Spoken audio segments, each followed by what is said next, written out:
intersection between history and law.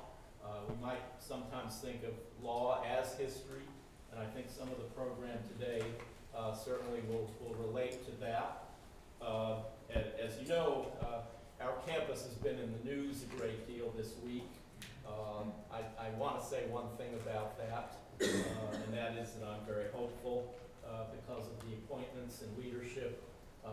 Chuck Henson, our new Vice Chancellor, interim, Hank Foley, our interim Chancellor, and Mike Middleton at the President system level, I think are three leaders who will move this campus forward.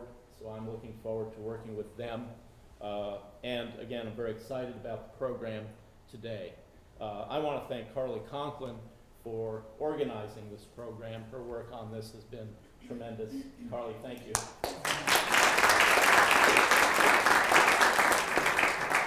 And I know a lot of people are involved in making this happen, so I'll let Raphael Helly, the director of the Center for the Study of Dispute Resolution, acknowledge others who are involved in this center, which is our nationally ranked center in the dispute resolution area.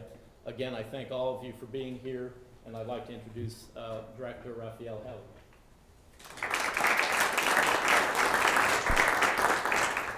Thank you, Dean Myers, and thank you all for being here. I would like to welcome you as well to the law school, and on behalf of the Center for the Study of Dispute Resolution, I would like to thank everyone who has played a part in making this symposium possible.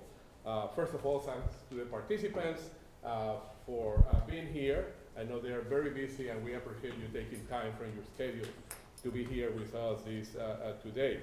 I also would like to thank Dean Myers and the law school for their continuing support for the center. We appreciate the support, and we try to be good stewards of the resources that have been entrusted to us. Thanks to the students, members of the Journal of Dispute Resolution for your work throughout the year, and I know involvement in this program. The bad news is that your work is just beginning. So now you have to prepare the issue that will be published out of this symposium. So I would like to encourage the participants, as I know they would anyway, to be responsive to the emails that they will be receiving from the students as we prepare that volume. I would like to also thank the administrative staff at the center, Karen Nealon and Laura Coleman, whose effort has been very important in getting us here, getting us organized, and getting everybody on the same page. Finally, I would like to welcome to join Dean Myers in thanking Professor Conklin for organizing this program. As you might know, Professor Conklin is in a little bit of a transition. Next year, she will be doing some more work at the Kinder Center for Constitutional Democracy here at the university. Fortunately for us, she will still be associated with the center, continue to do her research in arbitration history, teaching for us in our LLM program, and otherwise involved in some of the activities of the center. So I would like to recognize her effort during the last 5 years since she has been with us. Wish her good luck in the transition, but again, be very happy that she will continue to be with us, at least in doing some of her current functions. Without further ado, let me introduce Professor Conklin. She has a few short remarks, and then the panel will start. Thank you, and have a great day. Thank you, Raphael and Dean Myers, also for the introductions. When I started putting together this symposium, I felt like I was calling all of my friends, some that I had known personally from previous panels, some that I knew through their scholarship, and it has been a true delight to work with every single speaker who has come to be a part of this symposium. I happened upon arbitration history while studying legal history at the University of Virginia, and I've been kind of in love with it ever since. In 2010, I had the opportunity to attend the American Bar Association's Dispute Resolution Conference, and the overriding feeling I had the whole time I was there was, these are my people. I loved looking at a conference that combined practitioners and scholars on all areas of dispute resolution. The scholars at the the conference are just like those here at the law school, in the center and broadly, incredibly generous, helpful, willing to collaborate, ready to engage in ideas. It was a real thrill for me when I went to the center and said, hey, what about a symposium on arbitration history? And they said, that's a great idea. And I said, well, I think that it is too. We started planning it, at the very beginning of this year, having no idea that the New York Times would run a series of articles and editorials on the topic of arbitration over really the past 2 weeks, roughly. Those articles have been largely negative, and I think one of the really interesting things about what we'll be doing here is giving a broader lens on what arbitration has looked like in the American tradition. And that has to also bring in to discussion the English tradition, because it's from that tradition that we began developing arbitration in the colonies and then the new United States. So we're going to begin that discussion this morning with our first panel, Earlier Histories, Arbitration in England and Early America. We'll run till about 10:20, 10:25. We'll close out and start our second panel at 10:30, Later Histories, New Perspectives on Current Debates. And then we'll have our keynote in this, these will all be here in this room at 11:45, The Historically Shifting Sands of Reasons to Arbitrate with Professor Jim Oldham. So with that, I'm going to hand it over to Margot Todd, our first presenter, and we'll get going with panel one. Thank you for being here today.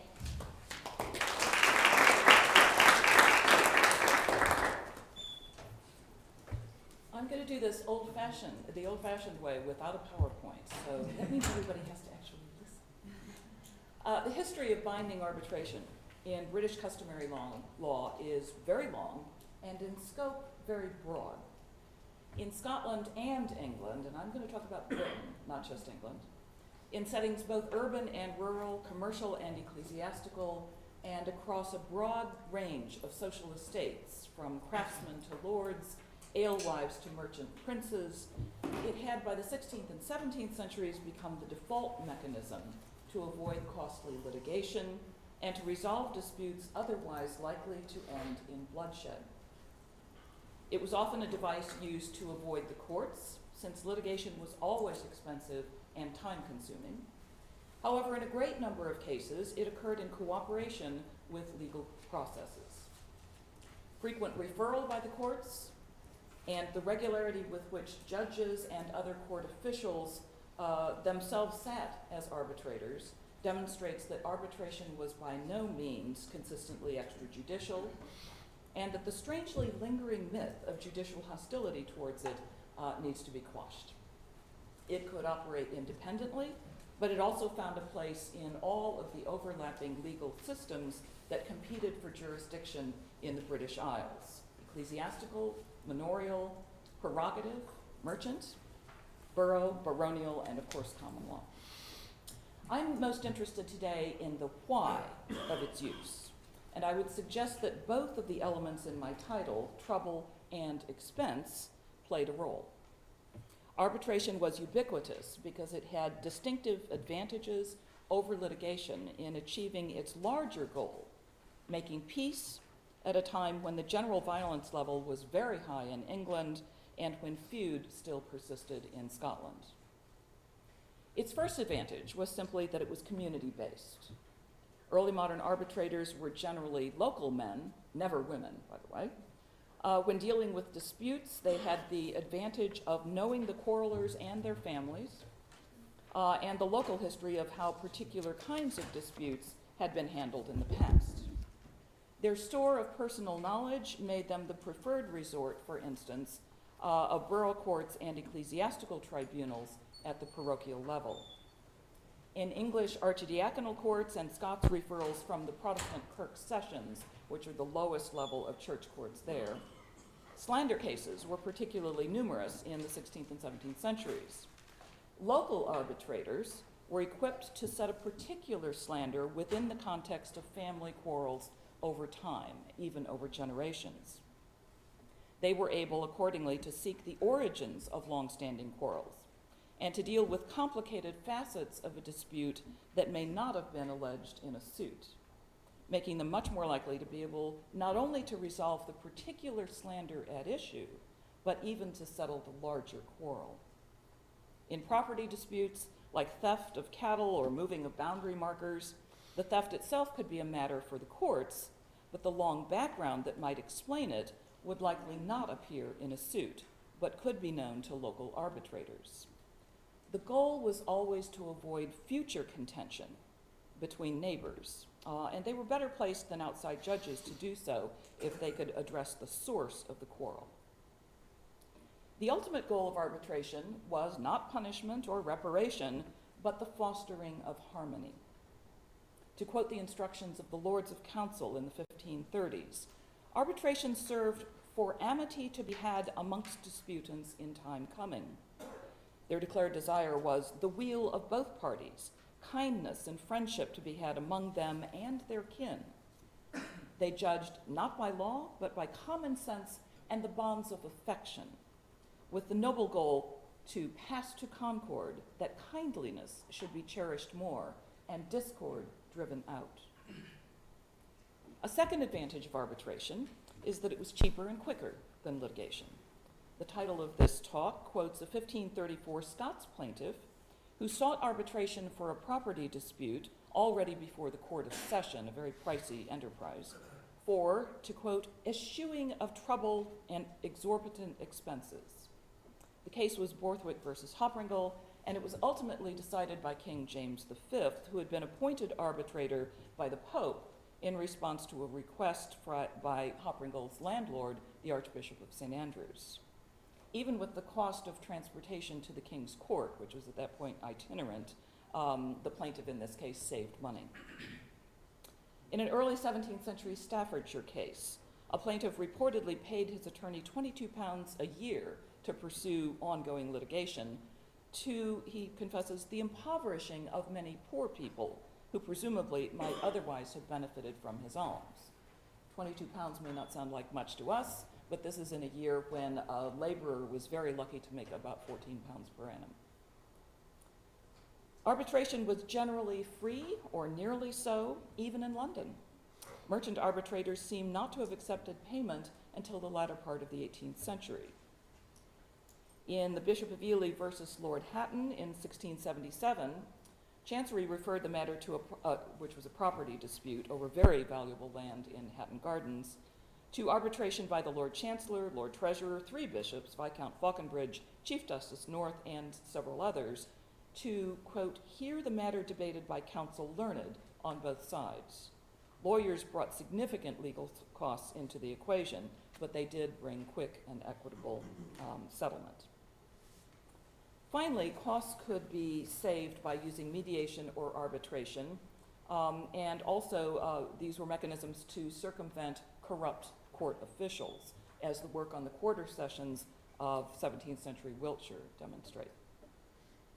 As for speed, a 1622 treatise on merchant law commended arbitration as the best way to solve disputes, to quote, in all brevity, and so to avoid interruption of traffic, that is, of business. It was good advice.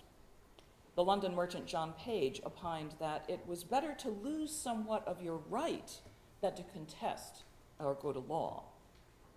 Disputing freightage costs in a slave trading voyage, he preferred to avoid litigation against the ship's owner, since he was like to be plunged into a vexatious suit which will hinder me from my business and cost me money.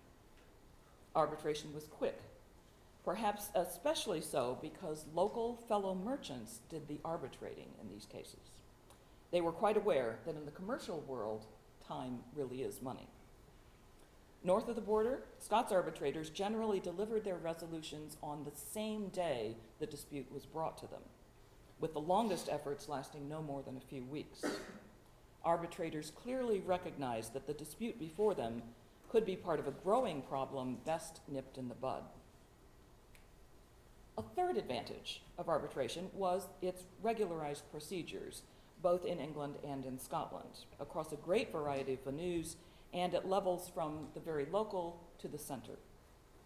All were aimed at quick resolution, fair judgment, public resolution of public quarrels, and binding devices, including bonds and ritual performances.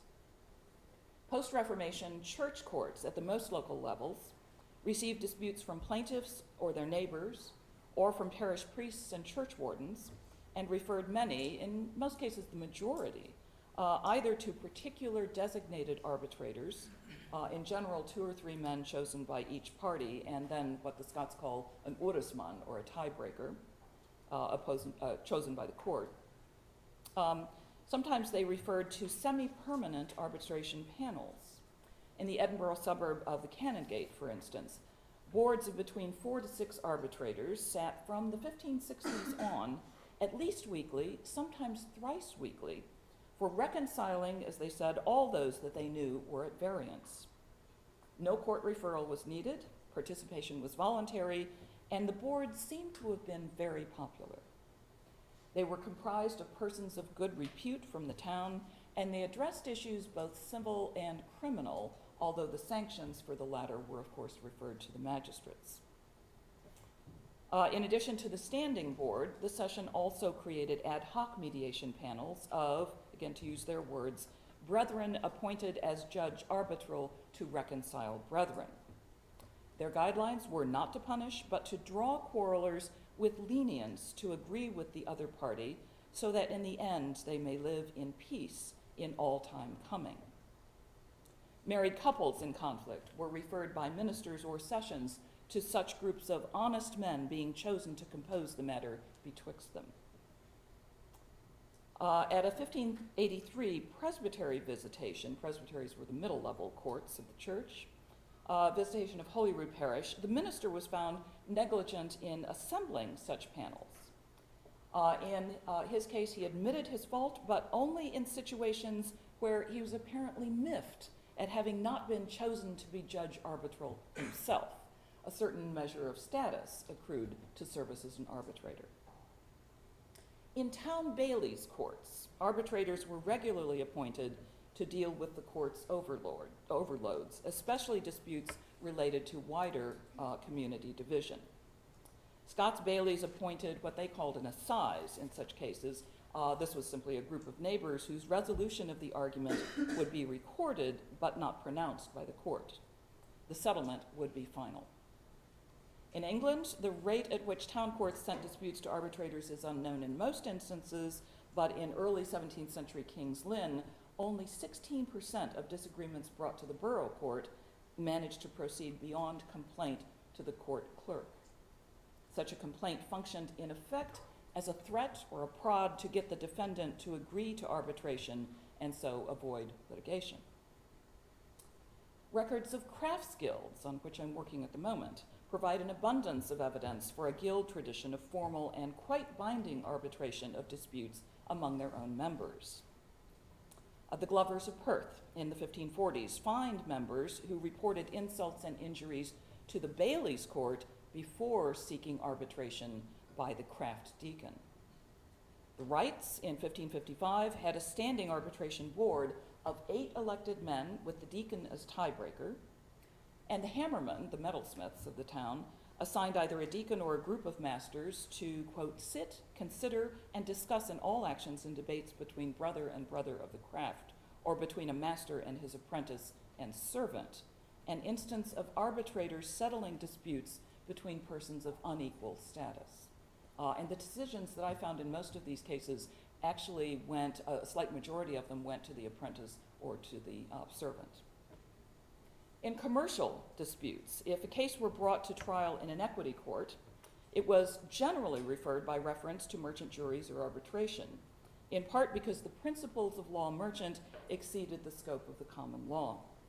Likewise, once joint stock companies had been established, company tribunals regularly referred disputes to arbitrators, especially for intra-company divisions. Of course, individuals at odds in towns could and did seek out their own arbitrators apart from the town, guild, merchant, or common law courts. Always their social peers, these men had the option of calling witnesses as well as hearing the testimonies of the disputants. Their main concern was that they would arrive in an agreement that would satisfy both parties and the needs of the commercial society on which all of their prosperity depended. Finally, disputes at the highest level were, as we've seen, arbitrated extrajudicially by monarchs, bishops, or in Scotland, Highland chiefs and magnate kin. James VI direct arbitration of quarrels amongst the Western chieftains certainly contributed to the drastic decline in blood feud in early 17th century Scotland. After the award, reconciliation in the early modern period was very often celebrated by a dramatic public ritual. Publicity per se tended to ensure that the settlement would be kept, since violating an agreement witnessed by the whole neighborhood, sometimes the whole town, would bring charges of duplicity and undermine reputation, which was extremely valuable in the 16th and 17th centuries. If arbitrators determined that one party was at fault in a dispute, that person could be made formally to process through the town, often to the place where he had offended, or to the home of the party that he had harmed, there to kneel and apologize in the streets before all the neighbors, clasp hands or kiss the other party, and then drink his health. Mutual offense could result in a reverse trip and another exchange of kisses and another drink, or two or three. Public oaths could never again to offend were sealed by the signing of a bond or a surety to ensure future good behavior. Oaths sworn on the scriptures entailed the threat of spiritual sanctions for those who violated them. These may not be particularly relevant to modern resolutions, but it's worth bearing in mind that in the early modern period, oath breakers suffered in reputation and therefore business, in addition to risking the salvation of their souls. So oaths mattered as much as bonds, which imposed fines for those who broke them. Arbitration was binding. Finally, particularly divisive cases could have their resolutions celebrated by feasting. The Perth Hammermen ordered quarrelers who had been reconciled to drink together, and they threw such lavish feasts at these ceremonies that by 1592, the Guild records record that expenses made upon agreement and pacification should henceforth be borne by the men who had quarreled, lest the craft treasury be quite emptied. James VI feasted newly reconciled magnates in Holyrood before making them process the Royal Mile, holding hands with their enemies, and then feasted them with lots and lots of drinking afterwards. Modern arbitrators might bear in mind the usefulness of such rituals and the whiskey that accompanied them.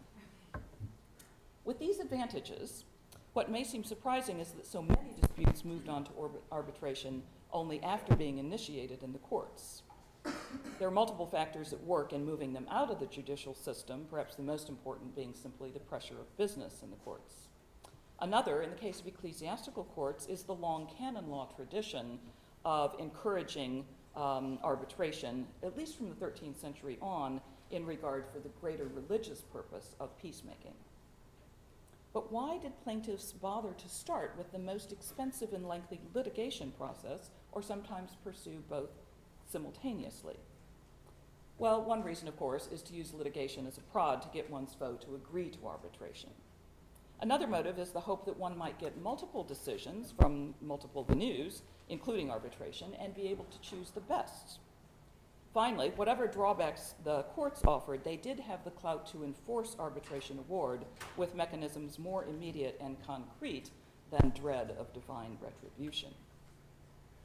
Since judges in all kinds of courts were by all accounts happy to refer cases to arbitrators, what happened in the 17th century to lead many to the quite false presumption that arbitration was always extrajudicial and that the courts were enemies of the process?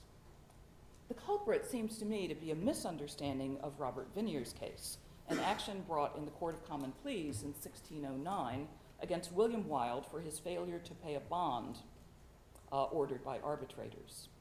Wilde said that he had withdrawn from the case before the arbitrators had rendered judgment, but the court ruled for Vinier. Chief Justice Cook, however, conceded that Wilde had the right to revoke his submission to arbitration since, quote, a man cannot by his act make such authority, power, or warrant not, which by the law of his nature is, in typically Cokean, complicated prose. Many modern jurists seem to consider this case as the legal origin of non-binding arbitration. Apparently, they see the common law courts as jealous of the alternative. Cook, however, needs to be read with more attention to his own historical context. In reality, 17th century plaintiffs shopped for verdicts by submitting suits to multiple jurisdictions, arbitrators and/or courts, and then revoking submissions when proceedings started going against them. A nice illustration is the 1617 case Middleton versus Lort et al., a dispute involving church property brought in chancery as well as an ecclesiastical court, with the defendants ultimately claiming that their opponent, quote, in order to vex the defendants with multiplicity of suits, had taken proceedings in 5 other courts. In the same year, in a case concerning the seizure of Spanish goods after a pirate attack, the Spanish ambassador took a case against Richard Bingley from the Admiralty Court to common pleas, then to arbitration, with the award of the arbitrators enforced by an order from common pleas judges for the ambassador to submit a bill of discovery in chancery in, to quote Bacon, aid of arbitration. 3 courts plus arbitration in that case. In all likelihood, Cook was simply reflecting general practice rather than pronouncing a fundamental legal principle. De facto, once a case reached arbitration, the award was understood by its contemporary fans as quite binding. The conclusion I've drawn about Vinier's case gains support and further explanation by just a glance at the Arbitration Act of 1698, by which Parliament confirmed the binding nature of arbitration by calling an arbitrated agreement violation of an arbitrated agreement contempt of court, not just a violation of contract. The Act made awards into rules of court and enforced them as such. Other evidence for this read of Vinier's case is simply the rising use of arbitration over the course of the next 2 centuries. Daniel Defoe's famous recommendation in The Complete English Tradesman reflects this reality. The honest, peaceable tradesman, he wrote, will, as far as in him lies, prevent a decision at law and rather bring differences to a friendly accommodation by arbitration. From the second half of the 17th century, there are increasing references to arbitration in form books and in tradesmen's manuals, and an impressive upsurge in the number of legal textbooks on arbitration. By the latter half of the 18th century, as Professor Oldham has shown us, no less a jurist than Chief Justice Mansfield was a notable friend of arbitration, not only in decision, like so many of his predecessors, but also in principle. In the violent society of the 18th century, he would have been foolish not to be. Thanks.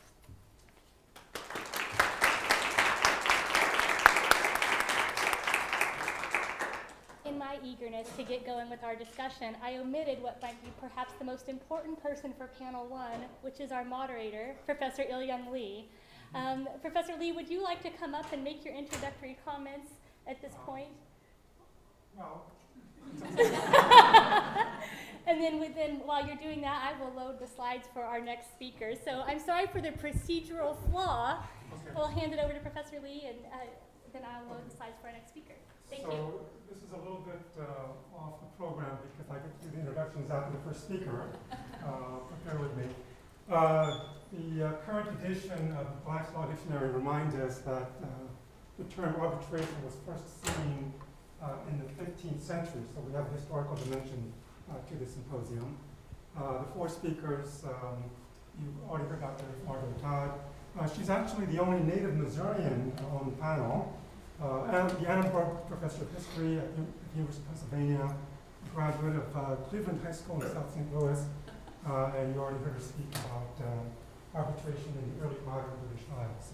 Our second speaker, Dr. Francis Calvert Borman, joins us from even farther away. He's based in the University of London, the one in England, and he will speak on an arbitration case study, one that occurred during the Elizabethan England era.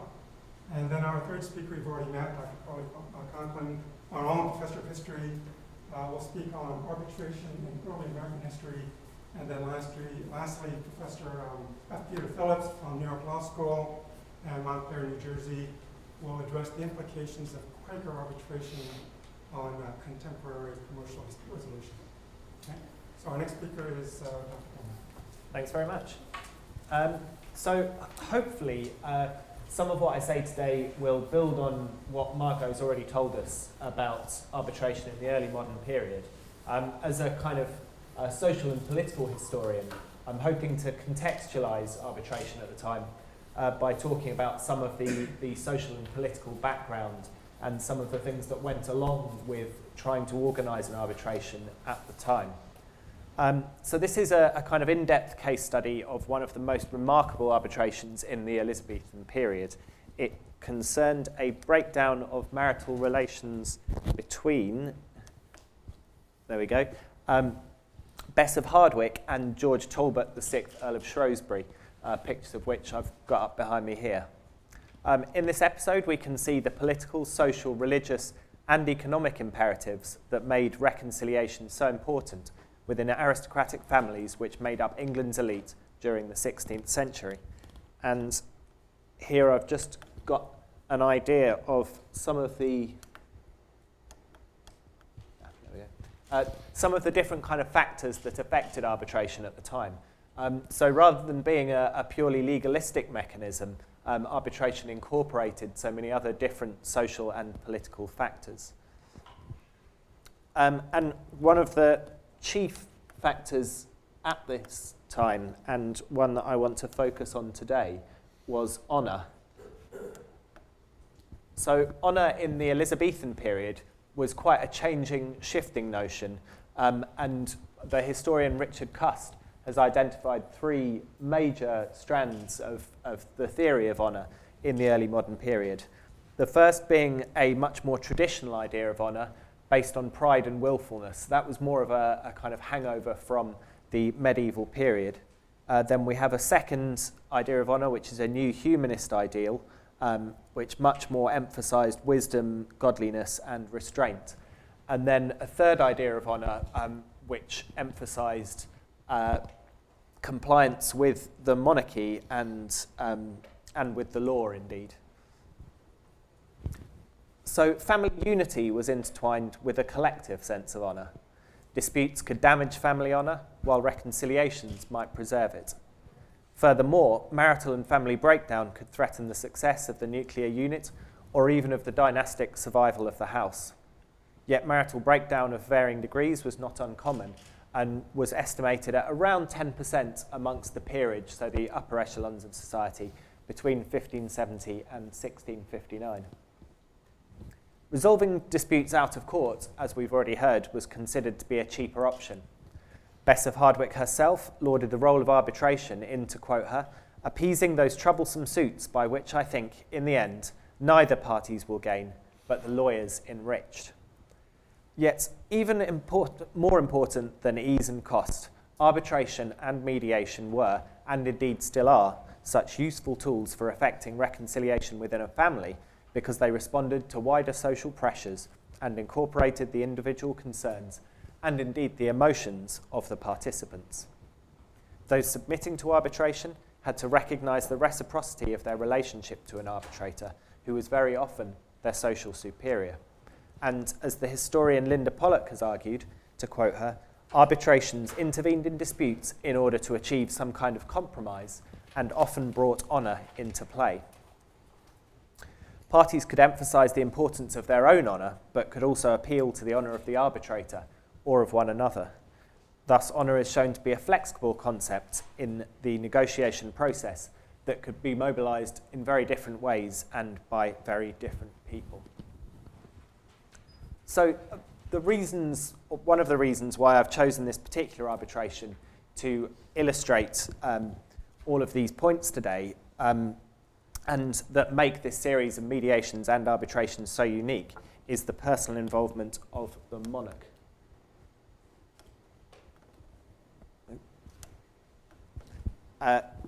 So Queen Elizabeth was personally a proponent of arbitration and encouraged it as a form of dispute resolution, often in cases involving women and indeed her close associates. So it was used as a mechanism to protect the vulnerable, but also it was used as an example in the circles around the monarch to the rest of society. However, the Queen's involvement in a dispute was rarely quite so personal, long-running and well-documented as it was in the dispute I'm talking about today.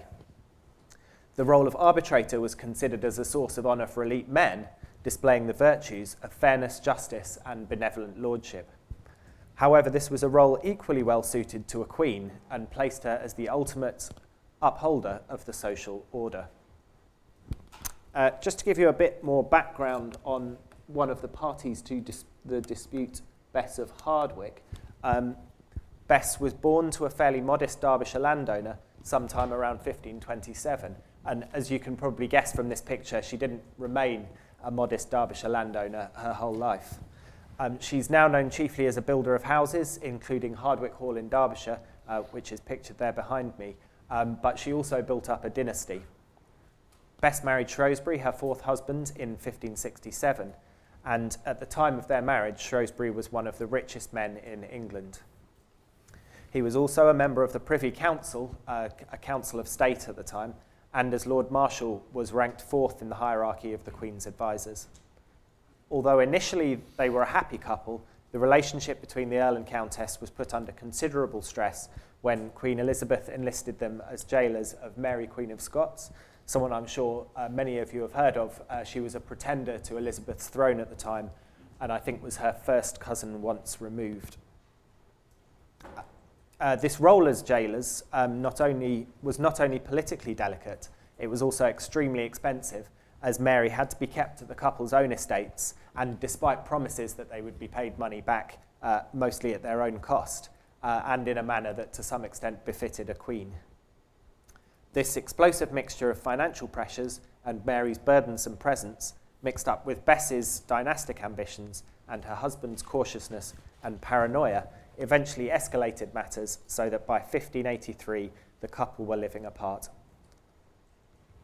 By this time, more concrete disagreements were emerging, and as so often with marital disputes in the upper echelons of society at this time, financial tensions were at the heart of the matter. The land that Bess had brought to their marriage had been made over to Bess's two sons by her previous husband, who were William and Charles Cavendish, whereas usually all of her property would have been transferred to her new husband. And this property Bess retained a life interest in.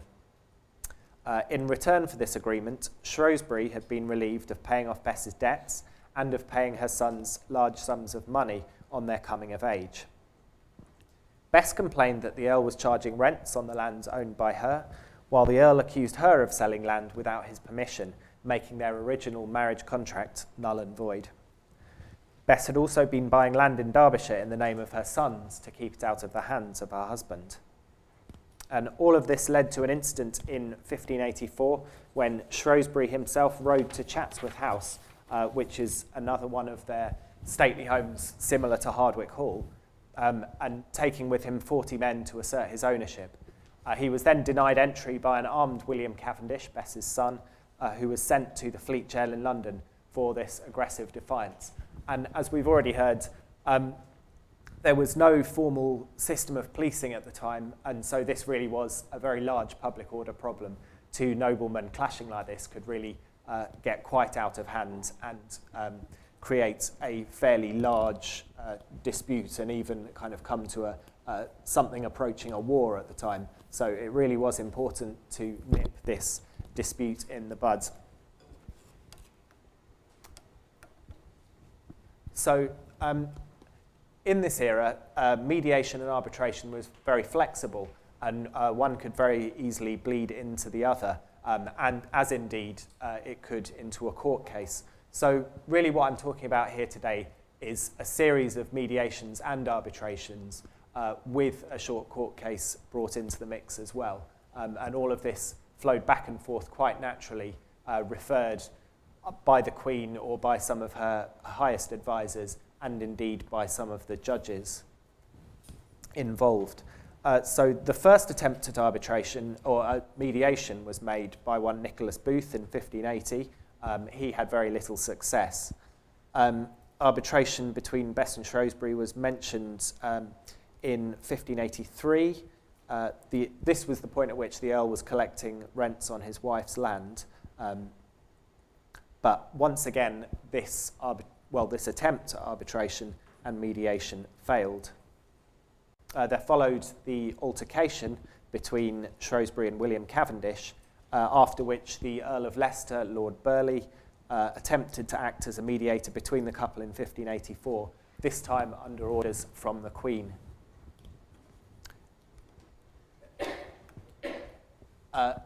Shrewsbury was extremely intransigent through all of this and brought a suit against Bess's sons, Charles and William Cavendish. This was heard on commission from the Privy Council before Lord Chancellor Bromley and the two Chief Justices in 1585.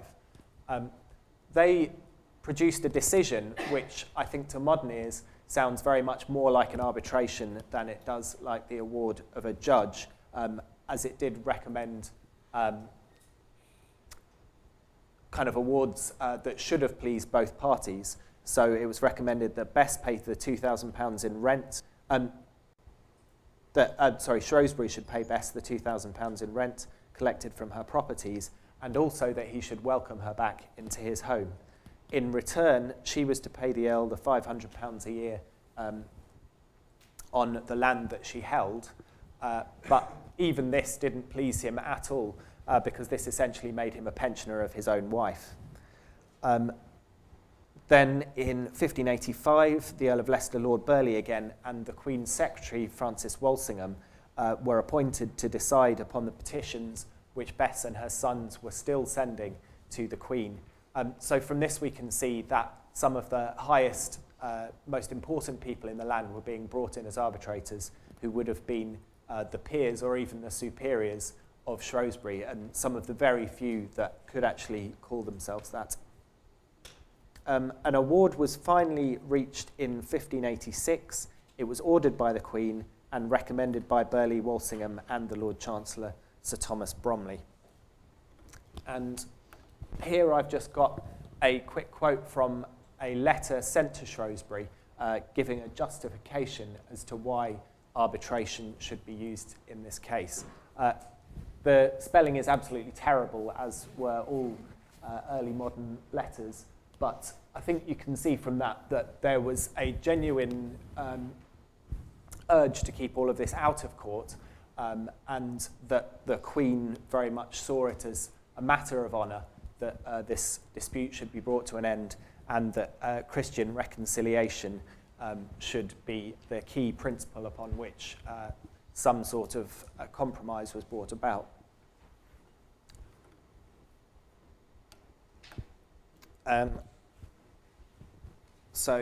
Elizabeth recognised this high-profile couple were much talked about, and their situation could be used as an example of how these issues should be dealt with.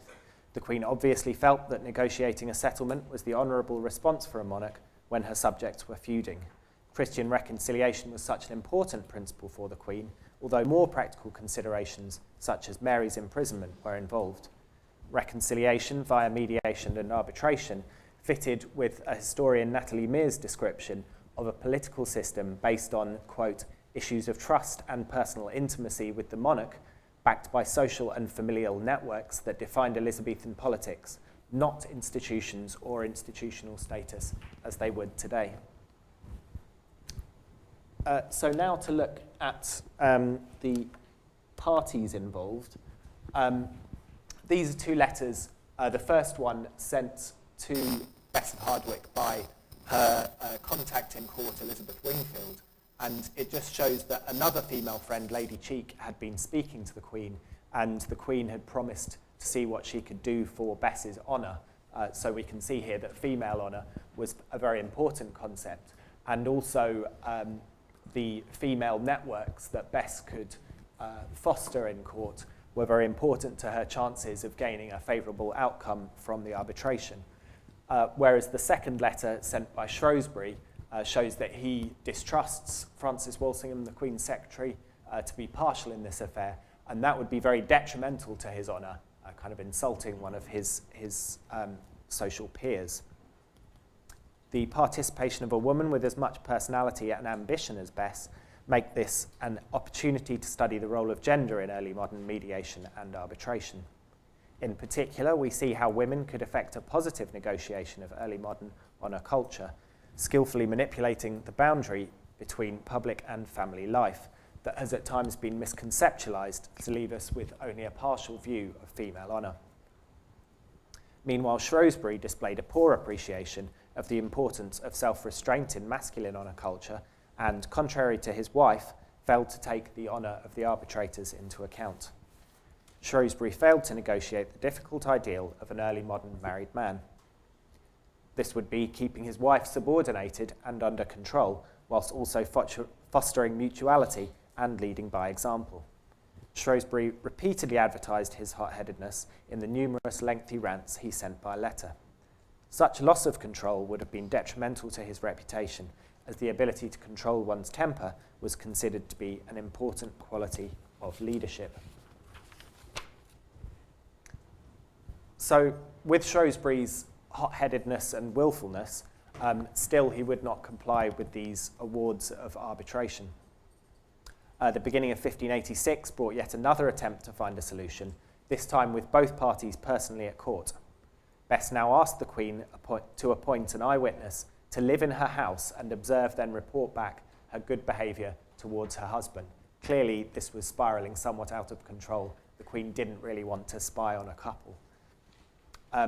Sick of the dispute, the Queen encouraged her advisors to come up with a final set of 8 articles which were decided upon to bring the matter to a close. And here I've just got the end of that award. Hopefully. Which shows that, just as Margot has described for us already, there was very much a public ceremony involved where all of the couple's peers would have been brought into court, and the Queen said some words to try and seal and bind this final arbitration award and bring about the pressure of bringing her own honour into play in the matter. Unfortunately, Shrewsbury still wouldn't comply, and in April 1587, the Queen again returned to the matter. Once again, the couple were both in London at the time, and after more negotiations, the Queen spoke to Shrewsbury for an hour. Unfortunately, we don't know what was said, but this private discussion was enough to break Shrewsbury's resistance. While he did keep the other terms of the agreement relating to land, property, and handing over money, Shrewsbury simply couldn't abide by being with his wife, and he began avoiding Bess again in 1588. This time, the Queen took no further action, presumably distracted by the small matter of the Spanish Armada. Shrewsbury died in 1590, still without letting Bess come to see him, despite one final admonition from the Bishop of Lichfield and Coventry. Despite all of these struggles, and despite being decided against so many times, Shrewsbury was not turned completely against arbitration, and this shows really what a ubiquitous method of dispute resolution it was in Elizabethan England. His will nominated 4 supervisors and arbitrators, among them the Earl of Leicester, Lord Burleigh, and each one to receive £100 for their troubles. So just to conclude, honour has previously been conceptualised as a highly individual and gendered value, with a woman's honour reliant upon her reputation for chastity. More recent reconsideration of honour as a collective exercise has shown women to be far more important in the framing and performance of elite honour culture. The importance of peacemaking to honour has been made very clear throughout this series of mediations and arbitrations. And although the impetus to bring peace through arbitration and reconciliation flowed from Queen Elizabeth, this was also a vital component of male honour that was understood and then practised by the Queen's advisors. Honour was clearly an important consideration for Bess as well. Bess may have been the weaker half of her partnership in a legal sense, but in terms of her emotional control and her ability to negotiate a situation to her advantage, she appears very much the stronger. Bess displayed in her letters both her honourable conduct and her attempts to preserve the honour and togetherness of her family. This could be useful evidence in any ongoing disputes that would impress the arbitrators she dealt with, who were clearly persuaded that Bess's notion of honour was consonant with their own. Bess's success in her cause was as much down to her ability to juggle all these different ideas of honour as it was to the law being on her side.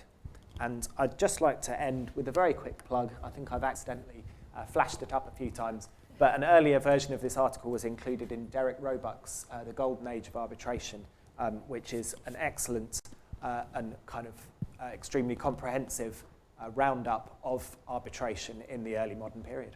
Thanks.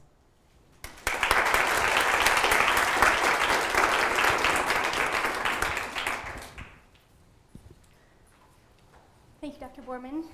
I was excited to talk about arbitration in early America following Dr. Todd and Dr. Borman, because to understand arbitration in early America, one would first need to understand arbitration in the British tradition and the ways in which that was borrowed by the colonists and the early American states. As Dr. Todd and Dr. Borman highlighted, arbitration was ubiquitous in Britain, and as I began studying it through my lens of alternative dispute resolution with the emphasis on alternative, in early America, I gradually came to believe that it was not actually alternative, at least in some states at some times, but was the preferred method of dispute resolution.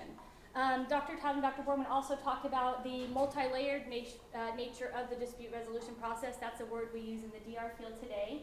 And the idea that you often would have a beginning with negotiation, heading to mediation, then to arbitration, or you may have a back and forth going on between them, and I certainly saw the multi-layered nature as well. And all this goes to the idea that the colonists viewed English law and custom as their inheritance. They regularly spoke of it as such in the years leading up to the American Revolution. And the notion of how that law then came to be applied in the colonies and the early states is best looked at through, I would say, adoption and adaptation. So in many ways, the colonies are adopting English law and custom, but they're also following part of that English law and custom, which is to adapt that law to their particular circumstances. So here's what I'm going to do in my talk. I'm going to tell you a very brief story of three different colonies, two colonies, and then altogether 3 states, 2 colonies becoming states later, and how they adopted arbitration from the British tradition, and then how that played out as it was adapted within the individual states. I'm going to give you the closer here at the beginning on why I think this matters. Recently, in the last several years, we've had several federal court cases asking essentially what is arbitration. And that conversation usually stems from a look at the Federal Arbitration Act of 1925 and going forward, with some more truncated history of what existed prior to 1925, with a pretty heavy emphasis on judicial hostility to arbitration.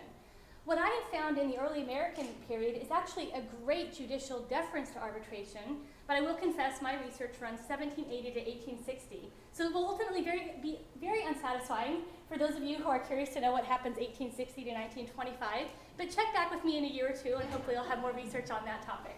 So I'm going to take a look at 3 different states, and the reason I'm going to do that is because the crux of my argument is that there are actually lots of different things going on with arbitration in early America, and if you want to describe it historically, you have to look at procedure, practice, and policy. So the same things that are being brought up with our first 2 presenters, you're going to see as a theme throughout the symposium today. Let's go ahead and take a look then. What do we have in terms of the Anglo-American backdrop? Well, I'm going to second Dr. Borman's plug for Derek Roebuck's work. In fact, Professor Roebuck has gone all the way from Greek and Roman arbitration traditions and is working his way through all of history. It is absolutely astounding, the amount of research that he has completed. I'm not going to go back that far, but I'm going to start in, as I said, the colonial tradition and the early American states. They basically had 3 types of arbitration that they adopted from the British tradition. So we have what would they call, I think somewhat erroneously, common law arbitration. And what they really mean is arbitration as it was customarily practiced. So exactly what Dr. Todd and Dr. Borman are talking about. This is where people who are in conflict decide to have one or more arbitrators decide their dispute. They may put a bond forward for it to be binding, and the arbitrator's decision is binding, and then the bond can help with enforcement. In what the Americanists called common law arbitration, there is no resort to court. There's no initial filing of litigation. There's no filing of litigation at the same time. It has not touched the litigation process. The second type of arbitration they actually called reference by rule of the court or reference by order of the court. And what happens there is the parties have already filed litigation, but then they refer out the dispute for it to be arbitrated. Now they could refer out the entire dispute, or they could do only a part of it. Often they will do something that would require some kind of technical expertise to be decided. They may do that on their own or at the encouragement or very strong recommendation of the judge. The third type of arbitration actually seeks to bring the benefits of the first two, and it also comes from the earlier English tradition. The statute of, that Margot had talked about, 1698, it's called the Locke Statute, was an act of Parliament that basically said if you had not yet initiated litigation, but you wanted to have the contempt power of the court to enforce the award, then you simply file your litigation, your arbitration with the court. It goes to arbitration. The award is returned to the court, and then the award is upheld just as a judgment would have been upheld. And that was the same type of system that was available under reference by rule of the court, the main difference being you did not already have to be in the stream of litigation. So short overview, you have arbitration, reference by rule of the court once litigation is started, and then this kind of hybrid model. When you take a look at the early American states, you have a widespread confusion on terminology. They call reference arbitration, arbitration reference. But even with all the widespread confusion in terminology, there's a widespread agreement on the actual function and the forms. So a notion that there is something that happens wholly outside of court or something that happens once litigation is commenced. And then gradually what happens is the early American states start passing their versions of the Locke Statute. And I think this is where the early American history gets really exciting. Because when you look at the time frame around the passing of the Locke Statute, you actually find some pretty interesting stories going on in those states. So let's take a look then at Kentucky. So Kentucky passes its Locke Statute in 1795, and it does so in response to the biggest battle that's going on in Kentucky at that time period, which is land title disputes. So Kentucky is formerly a part of Virginia. As it's being settled, there's a Virginia Land Commission that's overseeing claims. There are actually about 3 different ways that you can claim land title. As you go out and you claim your land title, you literally just go out, you start building your barn, you build your cabin, and then somebody comes along and knocks on the door and says, I'm sorry, I actually own this land. And then you end up in court where the landowner said lawyers will take half of the value of your land to defend your right to own the rest of it. So very expensive, very time consuming. And if you lost and you had built your cabin unwittingly on somebody else's land, it was called an improvement. Improvement stayed with the land. So you lost part of the most valuable part of your property, which is the structure. So people would actually take down their structures and move them as they moved because it was so labor intensive and time intensive to build them. And so this caused a lot of problems. People didn't want to settle in Kentucky because they didn't feel there was any security of land title. The Kentucky legislature determined that claims would immediately go to the highest court so they could be settled quickly and efficiently and people could have secure titles. There was also a land commission that was making decisions. Then the highest court hands down a decision that calls into question all of the decisions that were made by the land commission up until that point, so retroactively calls into question. The legislature is furious. They jerk the jurisdiction from the highest court in Kentucky, and they pass the arbitration statute. From 1780 to 1860, land title cases are the #1 type of case that makes it to the state court in Kentucky in arbitration. When you look at that's the kind of the practice element, one of the unique practice elements there. When you actually look at what that means like from a policy perspective, the courts consistently say that arbitration is speedier, it's more just, it is less expensive. They really focus on it being speedy and less expensive, and they continue to uphold arbitration through the period.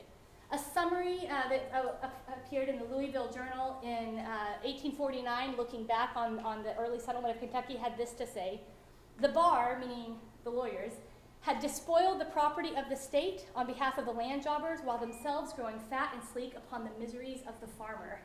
Not a very exciting way to look at your work as a lawyer, and certainly this idea that the lawyer is working against justice. On the policy aspect, you see that in the preface to the Act itself. So when they pass their Locke Statute, it says, it is titled the Act Concerning Arbitrations, and it has a preamble that says the enormous expenses and tedious length of time cause lawsuits to be an almost total denial of justice. So what I think is interesting when you look at the American story is these states are mirroring what had gone before, but they're doing so in a way that is peculiarly adapted to some of the conflicts in their own setting.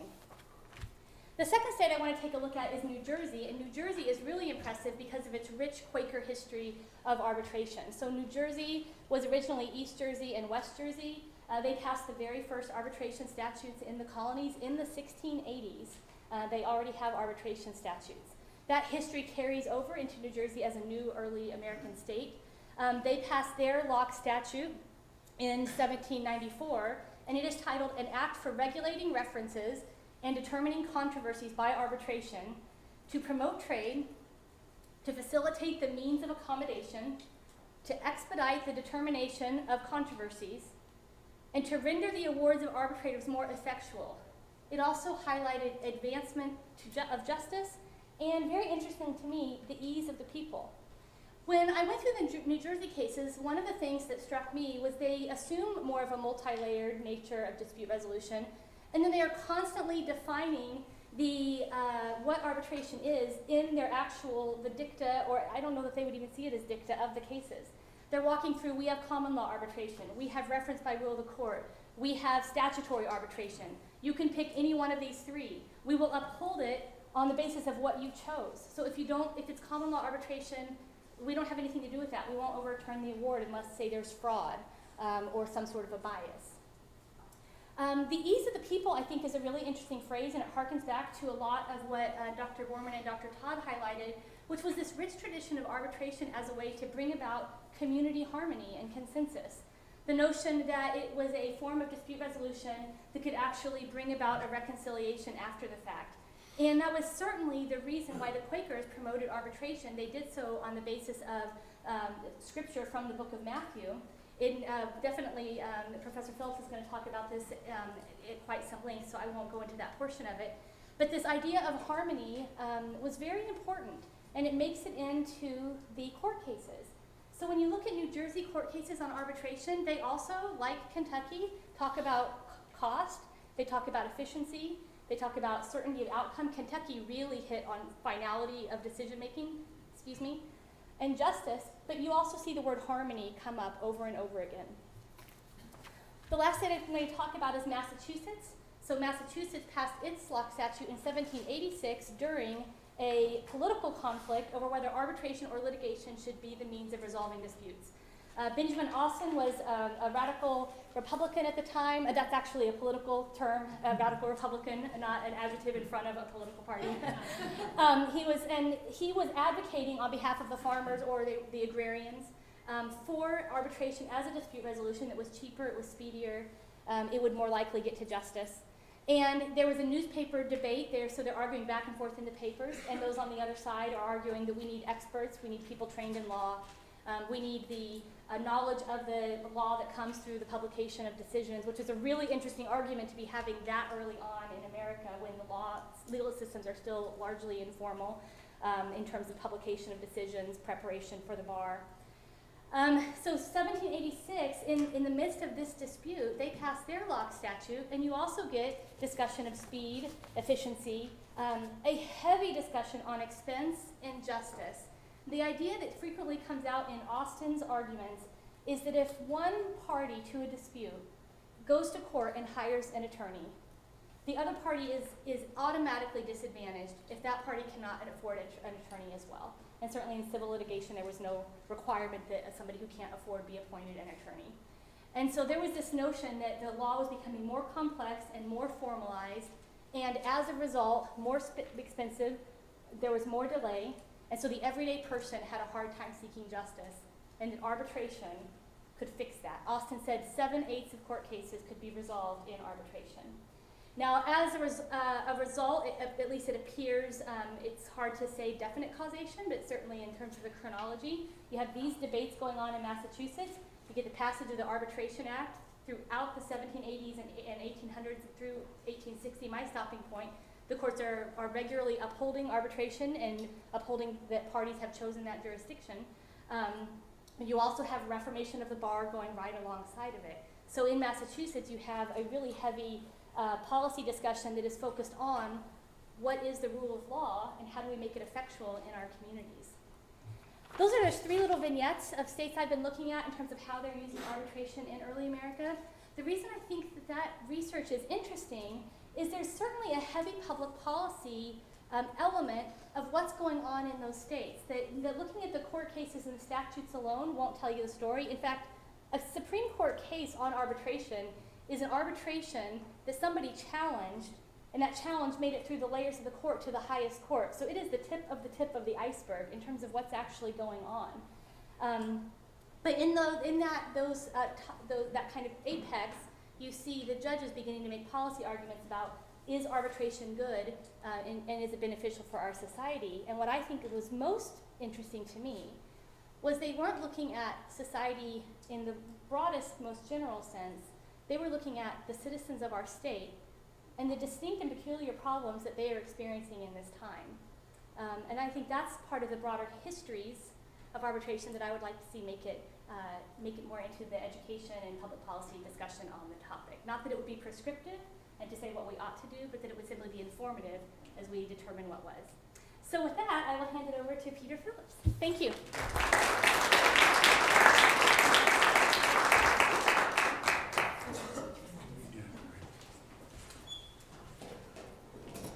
As the last speaker on this panel, I'm reminded that one of these days I'm going to have the guts to stand up and say what they just said, and then sit down. But I haven't developed that kind of confidence yet. I'd like to discuss arbitration among Quakers to give you a sense of why arbitration mattered, or why within a certain subgroup of Americans, arbitration was something that they thought had real meaning to them. It was broadly practiced for 300 years after the establishment of the Religious Society of Friends in the 1650s. And it fell into disuse during only the 20th century. And there's a question I'm not going to raise right this morning about why that happened. Instead, what I'd like to discuss is the spiritual or religious basis of why arbitration was adopted by Quakers, and why it was so broadly used, and why disciplines and procedures and everything were written down, and everybody was supposed to follow them. And raise what the Quakers call queries, rather than lessons, queries as to what we can speculate or draw from that history.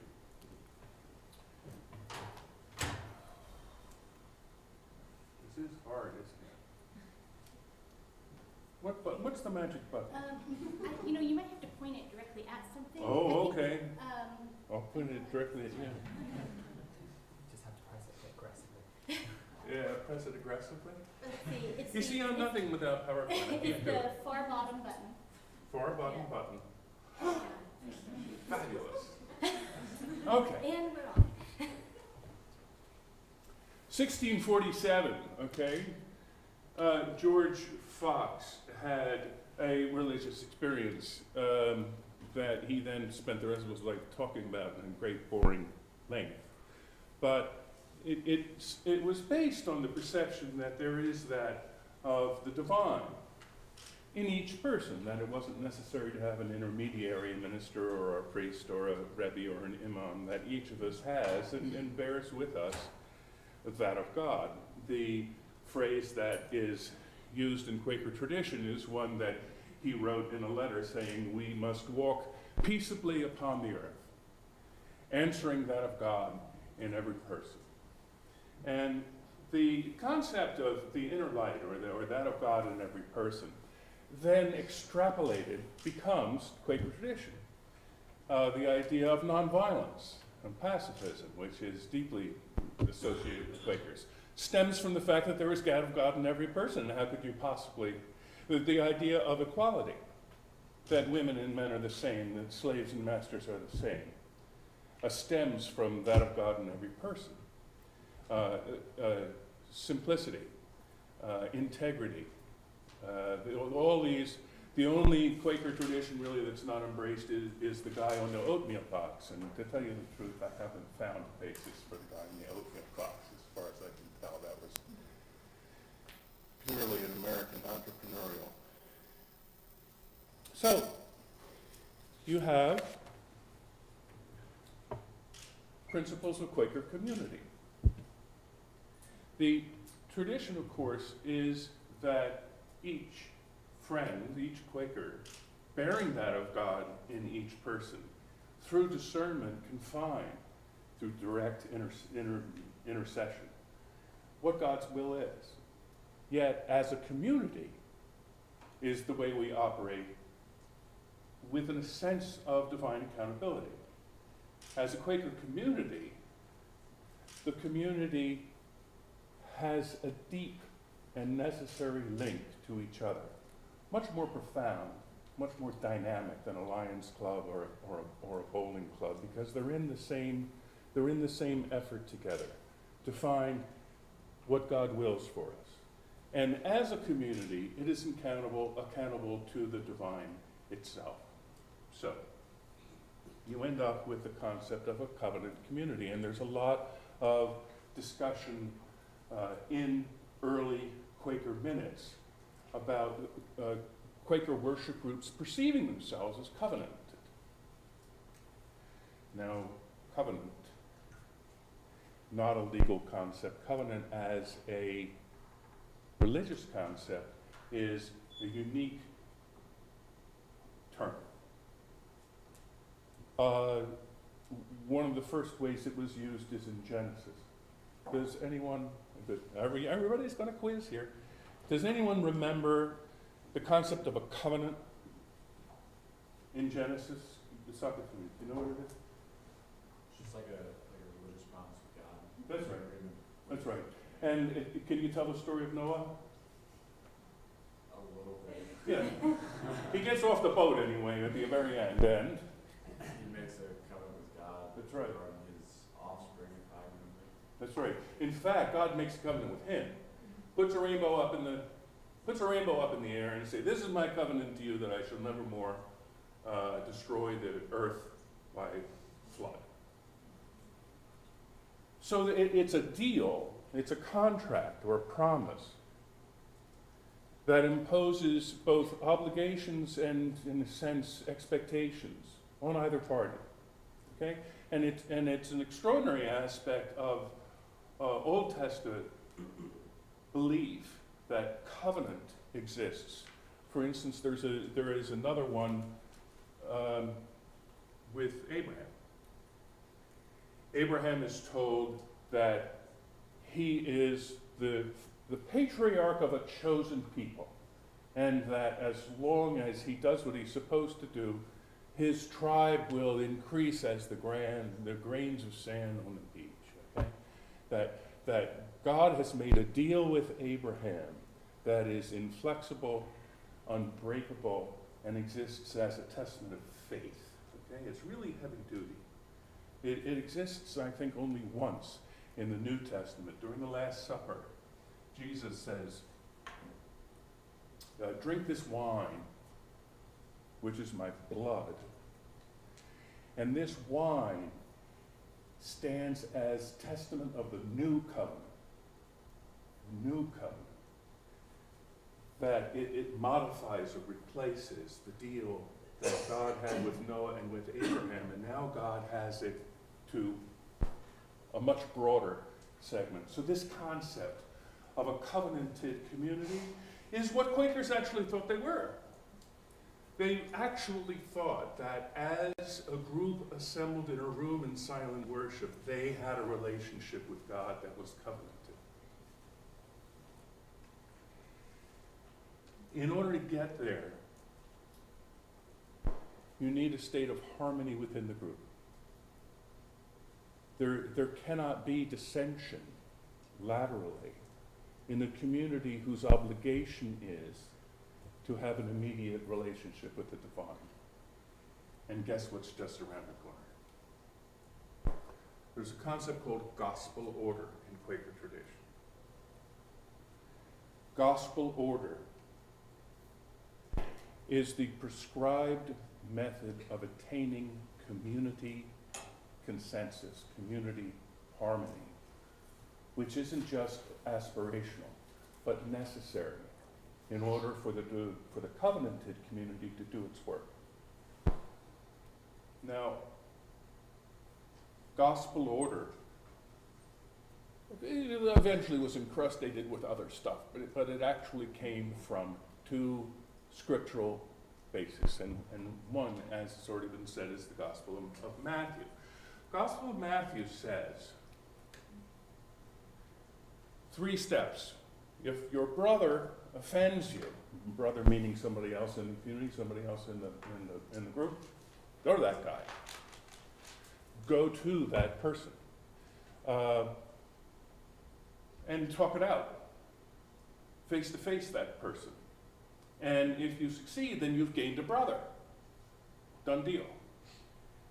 If you find that you have not succeeded in laying out whatever caused the beef, then bring 1 or 2 others with you. 1 or 2 others from the community come with you so that they can assist in the exchange and see whether they might facilitate the kind of reconciliation that the community requires.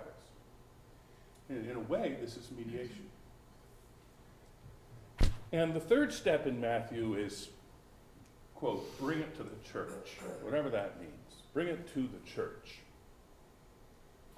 All kinds of people have tried to parse out Matthew 18. But we modern ADR wonks recognize that as a stepped clause in a contract. What that is good faith negotiation followed by mediation, and if unsuccessful within X number of days, right? Binding arbitration. That's what Matthew 18 is.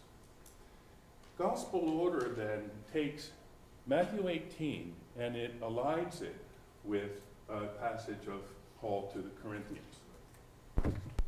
Paul clearly had anger problems and was very quick to let people know when they were completely nuts. And he had a problem with the Corinthians, apparently. One problem that he had was that they sue each other too much. And Paul says in the Corinthians, and he says it with usual irascibility, I speak to your shame. Why, when you're surrounded by members of the church who understand the church, do you go to non-believers in order to get your beef taken care of? It makes no sense that 2 members of the church who have a problem with each other would go to somebody who's not in the church to resolve it. It's stupid, and it shouldn't happen. Bring issues that you have with each other, brother against brother, within the church. Why do you take it to a non-believer? Okay? So, gospel order is a kind of admixture of those 2 concepts. One of them is direct, simple, truthful, honest, integrity-filled, direct conversation with people who are offended, and if that's not possible, some sort of adjudication or facilitation that takes place within the body for spiritual reasons. All right. Now, this evolves eventually into a codification within the Quaker tradition. And in 1697, you have a published testament on arbitration in the London Yearly Meeting. And it provides, in the event that there was any secular problem, somebody's cow went into somebody's pond, or somebody's fence encroached somebody's land, or somebody dissed somebody's wife, that you are to choose indifferent, impartial, and judicious friends, meaning Quakers, to hear and speedily determine conflict. The award of the arbitrator shall be signed by the arbitrators, and friends are cautioned not to go to law without the consent of the meeting. Now that applies even to people whose cow goes into your pond and the cow owner is not a Quaker. Nevertheless, you're not supposed to sue that guy. You're supposed to come to the church, explain to the meeting, in other words, the group, there's no hierarchy. Everybody's just sitting there and you say, look, I got this problem. And they will say to you, have you gone to the person? Have you used gospel order? Have you attempted to bring friends with you? And only if there is no outcome that's possible, and only if the guy will not participate in Quaker arbitration, will the meeting permit you to go to law. So that becomes bedrock Quaker practice. And you find in the Pennsylvania Rules of Discipline, the rule of discipline is this, it's a book. The Rules of Discipline in 1692, Procedures for Arbitration in London in 1782, the New York Yearly Meeting in 1802, and that's what I have in my hand. And it has a section on it called Differences and Arbitrations. And it actually says, just what I said, it lays down what we call gospel order, and it provides that you are not to go to law. You are not to lawyer up. You are to handle this in some way that is consistent with the idea that each of us is a divine creature, and that's what seeks to be vindicated. By the time you get to the late 19th century, the New York Yearly Meeting is referring to itself and saying, it always starts the differences in arbitration section with the words, according to our ancient and comely order, we, whatever it is. And the Philadelphia Yearly Meeting continues that in 1918. Now, in each of these cases, there are two edicts. One, follow gospel order. Two, don't go to court. Arbitration then begins to fall apart as a viable practice during the 20th century.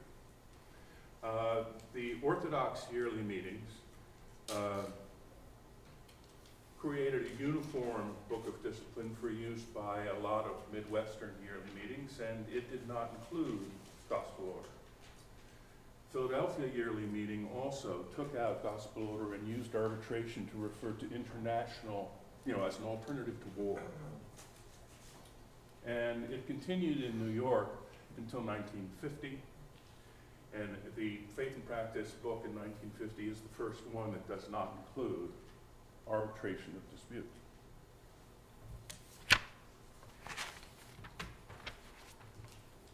Now, here's my question, and I suppose here's maybe where I jump the shark on this.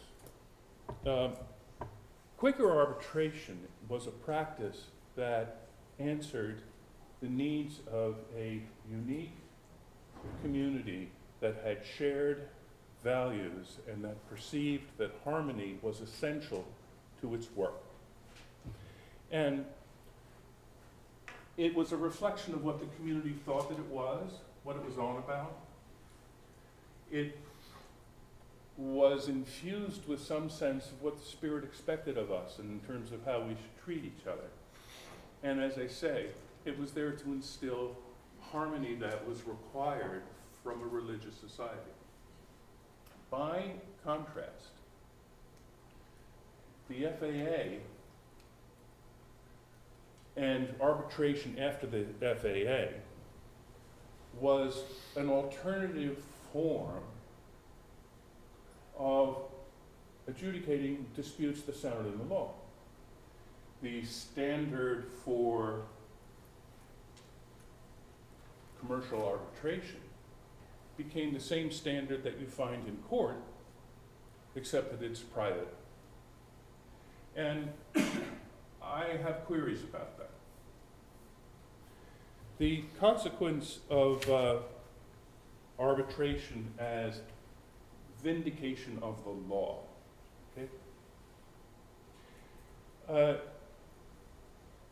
really ceases to have a link to the sources of arbitration within Quaker tradition. And I ask, what does modern arbitration vindicate that the law does not? As long as the standards of behavior are those that are embraced by the law, we're only, and there's an awful lot of theoretical writing on this, we're only saying that this is a dispute that could have been heard in the court, but actually the people decided to hear it privately because it's faster, better, and cheaper. Now, does arbitration in those circumstances have any meaning that is independent socially of the meaning that the courts themselves have? I'm asking whether arbitration is best suited for unique communities facing unique challenges of comedy and harmony, that seek coherence, that have unique expectations of the way they are to treat each other, and that seek outcomes that are peculiar to them. And on this, I'm going to reach back. The craft guilds, the merchants.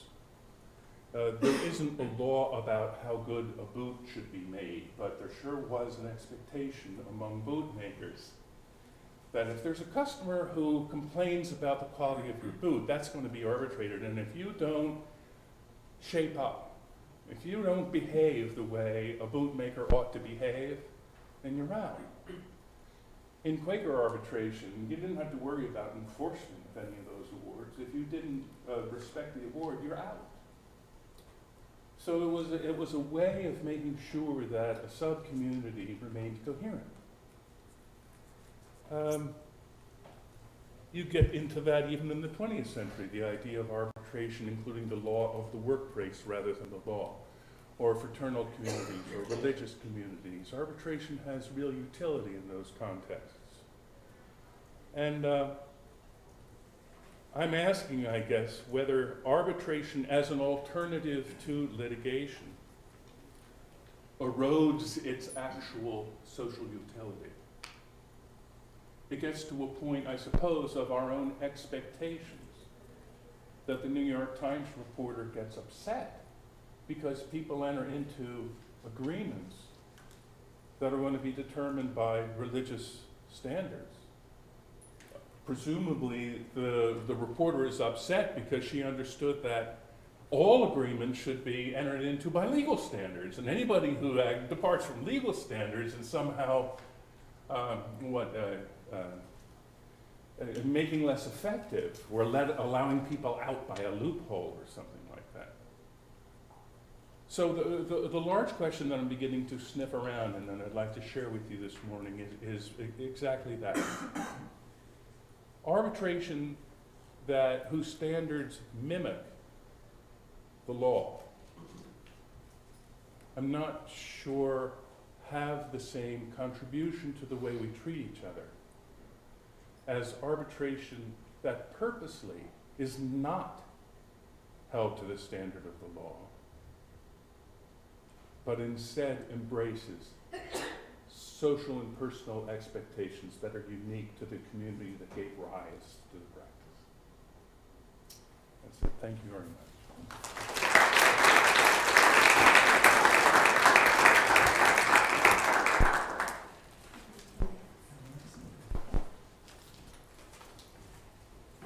We've had 4 speakers on the history of arbitration, 2 speakers on arbitration in England, then we came across the pond, talked about arbitration in early America, and some focused comments on Quaker arbitration. We do have some time, about 10 minutes for questions, so if anyone wants to get us started. While you're thinking about the first question, I'll have one for Dr. Todd. Arbitration in the commercial setting, in the contemporary setting, oftentimes we see it between 2 companies, let's say, who are in dispute over wages or helicopters or whatever. And one question that comes up is what law applies? Does the law of New York apply? Does the law of Missouri apply? The law of Switzerland and so on. And sometimes the parties, whatever they agree on is often the law, but sometimes they leave that blank and the arbitrators have to decide on their own. In some cases, when the parties decide no law applies, and the arbitration tribunal has the authority to decide the case, not applying any formal rules of law, but ex aequo bono, they can decide to decide the case based on what they think is good and right. And I remember that when we were talking about arbitration as a method of fostering harmony, kindness and friendship, common sense and bonds of affection. Was it clear arbitration in England what law, what rules would be applying, or was it just a sense of what was going to be good and right? It's both. So you've got competing jurisdictions and differing legal systems at play. Ecclesiastical law doesn't necessarily say the same thing as common law, as merchant law. You've got different varieties of law all interacting.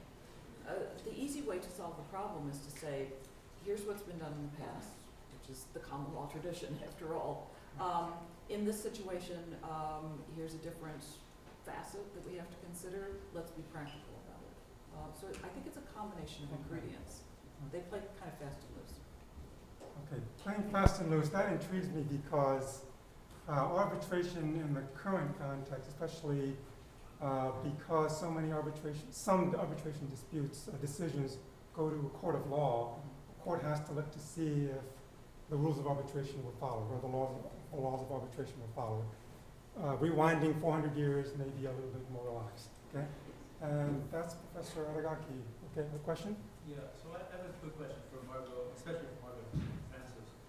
Your presentations suggested to me that many of the arbitrations you're talking about may have been quite public and not confidential. And can you say a little bit more about that? Because we have this sense, I think, that arbitration is supposed to be secretive. There was in this connection a case recently in Delaware where the Court of Chancery there had a commercial arbitration track for cases. And this was challenged in the courts, and the main argument was that this is a secret proceeding, and arbitrations are like litigations, and they're essentially arbitrations have this history of secrecy, which is inappropriate, basically, in a court setting. And so I'm wondering if you could both maybe say something in particular about what you found in the history of arbitration on this subject. Again, it's variety. For instance, in a mercantile dispute, it may be sensible for the negotiations themselves to be quite private.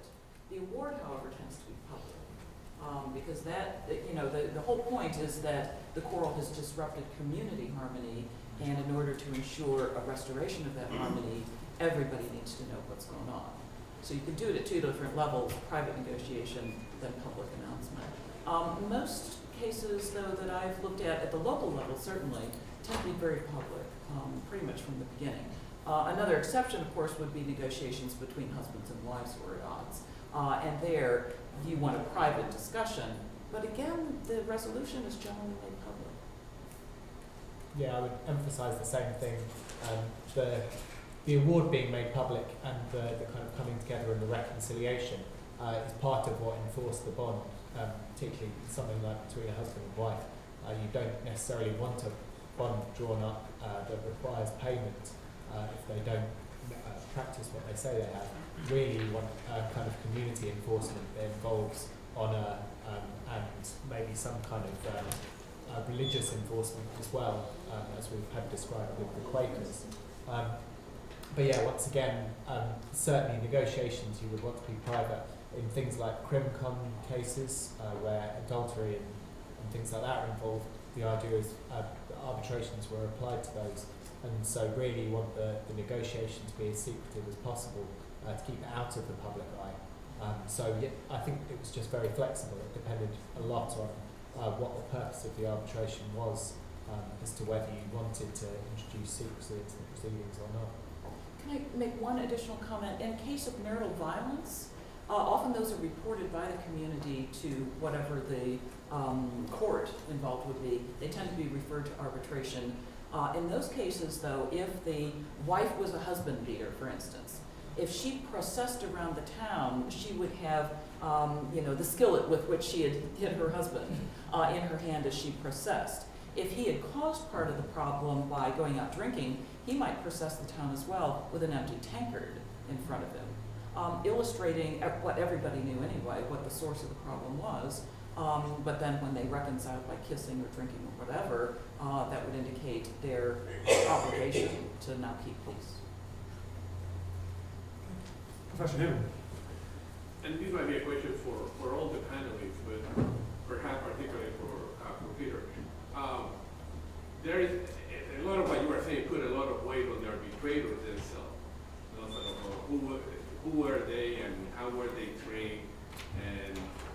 what we expected from the arbitrators. Could you comment, particularly the religious content? Does he have to be a person that was more pious than everybody else, that has certain standing in the community?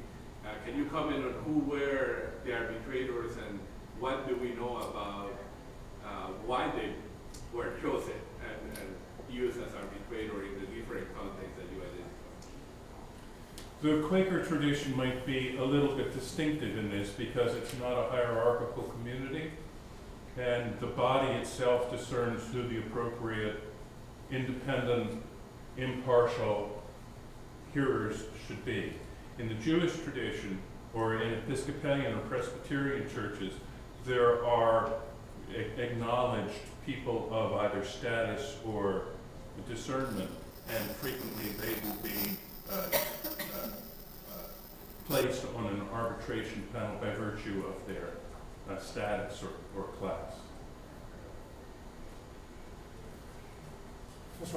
I just thought it might be worth mentioning that there's an interesting New York Times article exactly on the question of religious arbitrations that was just recently published, and the big headline was, for arbitration, see the scripture.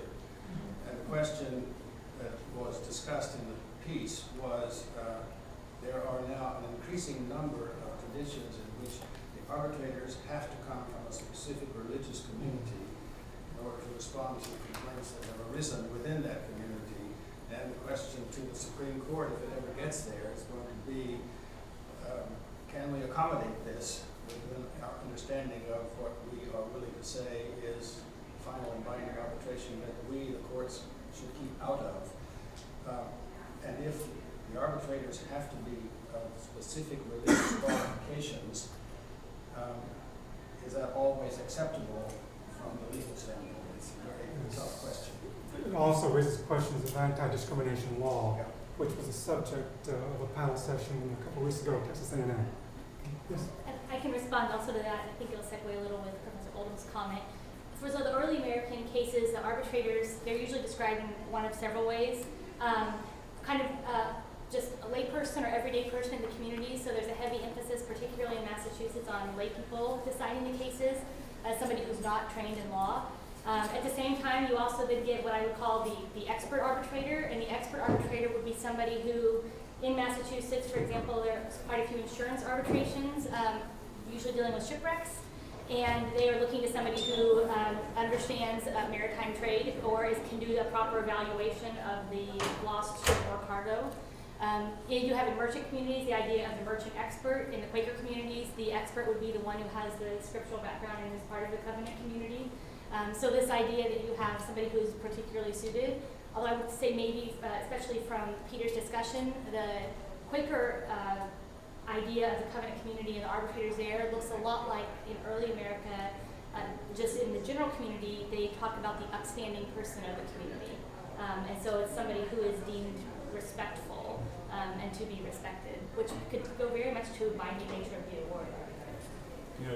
I caution that the idea of having religiously directed quasi-judicial practices goes back in Jewish tradition for centuries and centuries and centuries.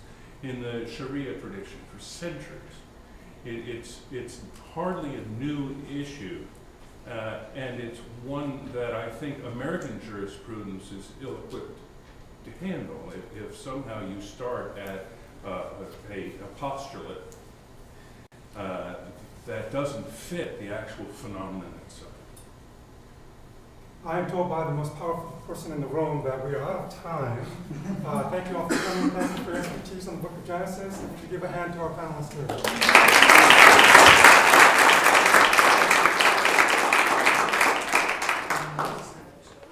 Thank you. Oh, fine. We'll reconvene in 5 minutes. Very brief. Thank you.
Usually now all my students are like, okay, now I'm here, I'm marked as present, because usually I use that exact phrase to indicate that they're going to be marked present or not.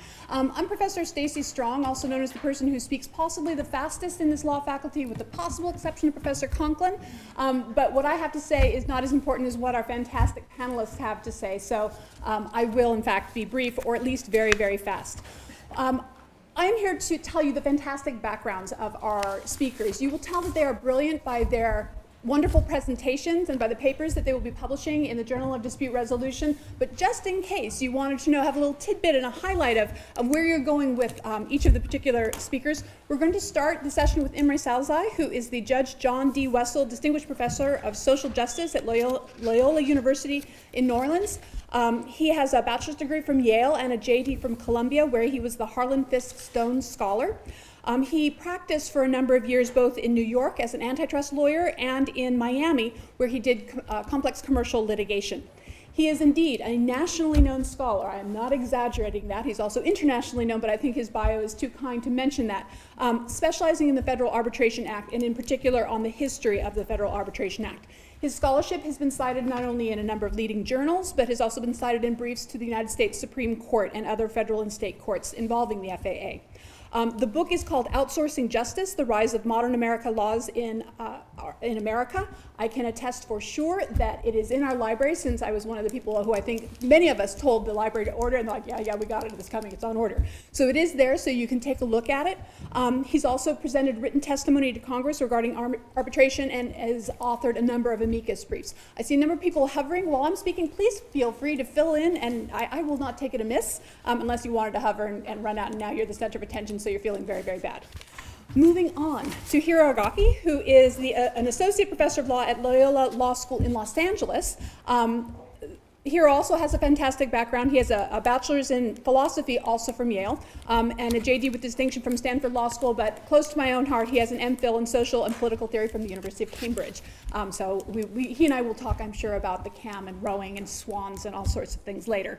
Hiro's scholarly interests cluster around the intersection of contract and procedure, and he has written extensively on federal arbitration law and on interest-based dispute resolution in the public sphere. He's published in a number of top journals, including the University of Pennsylvania Law Review, the UCLA Law Review, the Yale Law Journal Online, and others. He also travels abroad to conduct judicial training in the area of alternative dispute resolution, and most recently traveled to Bangladesh for this particular type of training. Before moving to Los Angeles and Loyola there, he was an assistant professor of law and ethics at Fordham University Graduate School of Business, and he practiced prior to that with a number of international firms. He's also served as an arbitrator, as a mediator, and was a clerk for the Honorable Fern Smith of the U.S. District Court in the Northern District of California. Another thing that we have in common, he's also a solicitor of the Supreme Court of the United Kingdom, or actually the Supreme Court of England and Wales, because the Supreme Court of constitutional issues. Our final speaker, and you guys are probably really tired and so happy that I'm not going to be presenting because I do in fact speak this quickly, is Jill Gross. She is a professor of law at Pace University. She has her bachelor's degree from Cornell and her JD from Harvard. She is, again, a nationally known expert, and her specialty is securities dispute resolution. Securities is one of those fields that was so scary to me when I was coming out of law school. I went to a law firm that did not have securities in their general litigation department because it was so complex and so scary, and so the fact that she specializes in it is amazing. For a number of years, she was the James D. Hopkins Professor of Law, which is a rotating endowed chair at Pace. She teaches a number of courses related to dispute resolution and securities law. She was the director of the Investor Rights Clinic from 1999 to 2015 and the director of the Legal Skills Program for 5 years at Pace. She's published numerous law review articles in the area of investor justice and dispute resolution, and has been quoted in the national media on a number of occasions, as indeed have our other panelists. She previously taught at Cardozo and at Cornell, and she currently sits as an arbitrator for the AAA, FINRA, which you will be hearing more about, I'm sure, and the National Futures Association. She was also a public member of the FINRA National Arbitration and Mediation Committee. She practiced for a number of years in New York at Kay Scholler, Morvillo, Abramowitz, Grand Eisen, and Silberberg. Every New York law firm, by the way, has a number of unpronounceable names, so this one is no exception, and Parcher, Hayes, and Snyder, representing clients in white-collar crime and other types of securities matters. So without further ado, and to give you a break from my very fast talking, I will give you Imre Salzai.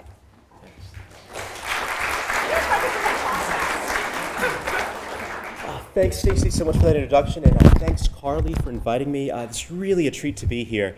And my 3 kids and my wife are here today. It's the first time they're all hearing me speak, and I had to promise that this wouldn't be boring.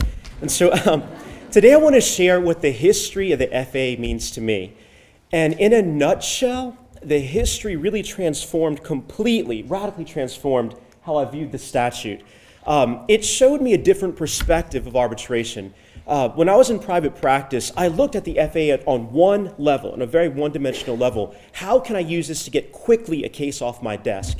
But studying the history of the FAA, it brought about just really a tectonic shift in how I viewed arbitration, dispute resolution, and our legal system. When I was in practice, sometimes I would see a plaintiff file a lawsuit against a defendant in court, and once a court ordered arbitration, what amazed me is that sometimes the case would just disappear. They wouldn't even refile the case back in arbitration, apparently believing that arbitration was not as worthwhile procedurally as in litigation. And also, I saw amazingly how a class action, this is my favorite way of getting a case off my desk, if there were the language, you and I agreed to arbitrate, with one of my client's contracts, it would be the simplest way to get rid of a messy class action very quickly. And so, just to be honest, I viewed the FAA solely in that one-dimensional way. Just how could I get this case quickly off my desk? And the FAA was a very powerful way to get rid of cases very quickly. And so when I was in law school, I'd never heard of the FAA. But when I entered practice, I saw just how it was a game changer with dispute resolution. So I grew very curious about its history. Why? Why did Congress pass this statute? Was it really intended to strip employees or consumers out of their rights? Was it really intended to kill class actions? And when I studied the history, it really transformed how I viewed the legal system, how I viewed arbitration. And I would say the biggest value, first and foremost, what I learned from studying the history, one value in studying the history is that if you look at Supreme Court decisions, the history completely explodes the legitimacy of Supreme Court decisions involving the FAA. I think the Supreme Court has grossly misinterpreted the statute, and that's probably the biggest thing I saw at first when I was looking at the history. I found correspondence amongst the drafters of the statute showing that the statute was never intended to apply to employment disputes. But in 2001 in Circuit City, the Supreme Court held otherwise. Also, I saw the history really confirms that the statute was never intended to apply in state court. It was solely intended to apply in federal courts. But in 1984, in Southland, the Supreme Court held otherwise, that it applies both to state courts and federal courts, displacing a lot of state law. Also, I saw the statute was designed just for contractual disputes, not statutory disputes at all, but in a series of cases, one of them being Mitsubishi in 1985, the Supreme Court held that the statute does cover statutory disputes. And to quote Justice O'Connor, the Supreme Court has really built an edifice of its own creation case by case when it's interpreting the FAA. And so when studying the history, what jumped out most clearly is that Congress passed a very limited statute in 1925, but the Supreme Court over decades has completely transformed and misconstrued that statute. Also, another value in studying the history, if you look at the history, I think it helps you understand developing trends in arbitration law, and also it helps you understand current controversies in arbitration law. For example, there's a section of the FAA, it's Section 7, and it gives arbitrators the right to subpoena. They can issue a subpoena, and there's currently a circuit split that's developing on this particular phrase. And there's a narrow view of this provision. It says that arbitrators can subpoena a witness, but just for the hearing itself, not for pre-hearing discovery, such as a deposition. And there's a broad view of this exact section, Section 7, that this Section 7 covers all types of pre-hearing broad discovery. So an arbitrator can compel and subpoena somebody to give a deposition ahead of the proceeding itself. And if you look at the history, I think it sheds a lot of light on this circuit split. For those of you who've taken Civ Pro, the rules that we study in Civ Pro are the 1938 rules, the Federal Rules of Civil Procedure. They were enacted in 1938, and one hallmark is that they ushered in an era of broad discovery. And so when the FAA was passed in 1925, we didn't really have this broad discovery that existed that we have today. And so when you look at the history, I think it sheds light on this dilemma about Section 7. If you look at this history, I think it supports the narrow view that an arbitrator was not supposed to subpoena people for broad pre-hearing discovery. But if you look at how the FAA has been expanded over time, from a normative perspective, and if you look at how the FAA applies to all types of disputes today, I would be in favor of the broader view behind Section 7 that gives broad subpoena powers regarding discovery for an arbitrator. So for me, the history provides an interesting perspective to consider, just that one little example of a circuit split. Also, if you consider another, this is a Supreme Court case from 2013. It's American Express v. Italian Colors. This is where the Supreme Court struck down as mere dictum the effective vindication doctrine. And the history helped me appreciate why the effective vindication doctrine is so important, why it was created at first, and why it's so needed today. So the effective vindication doctrine can be traced back to the Mitsubishi case in 1985. This is where the Supreme Court held that the FAA applies to statutory claims. But the original history of the FAA shows that the FAA was designed solely for contractual disputes, not statutory claims like civil rights claims or wage claims or antitrust claims. But when the Supreme Court expanded the FAA in 1985, almost like a safety valve, almost like a counterbalance, they adopt the effective vindication doctrine.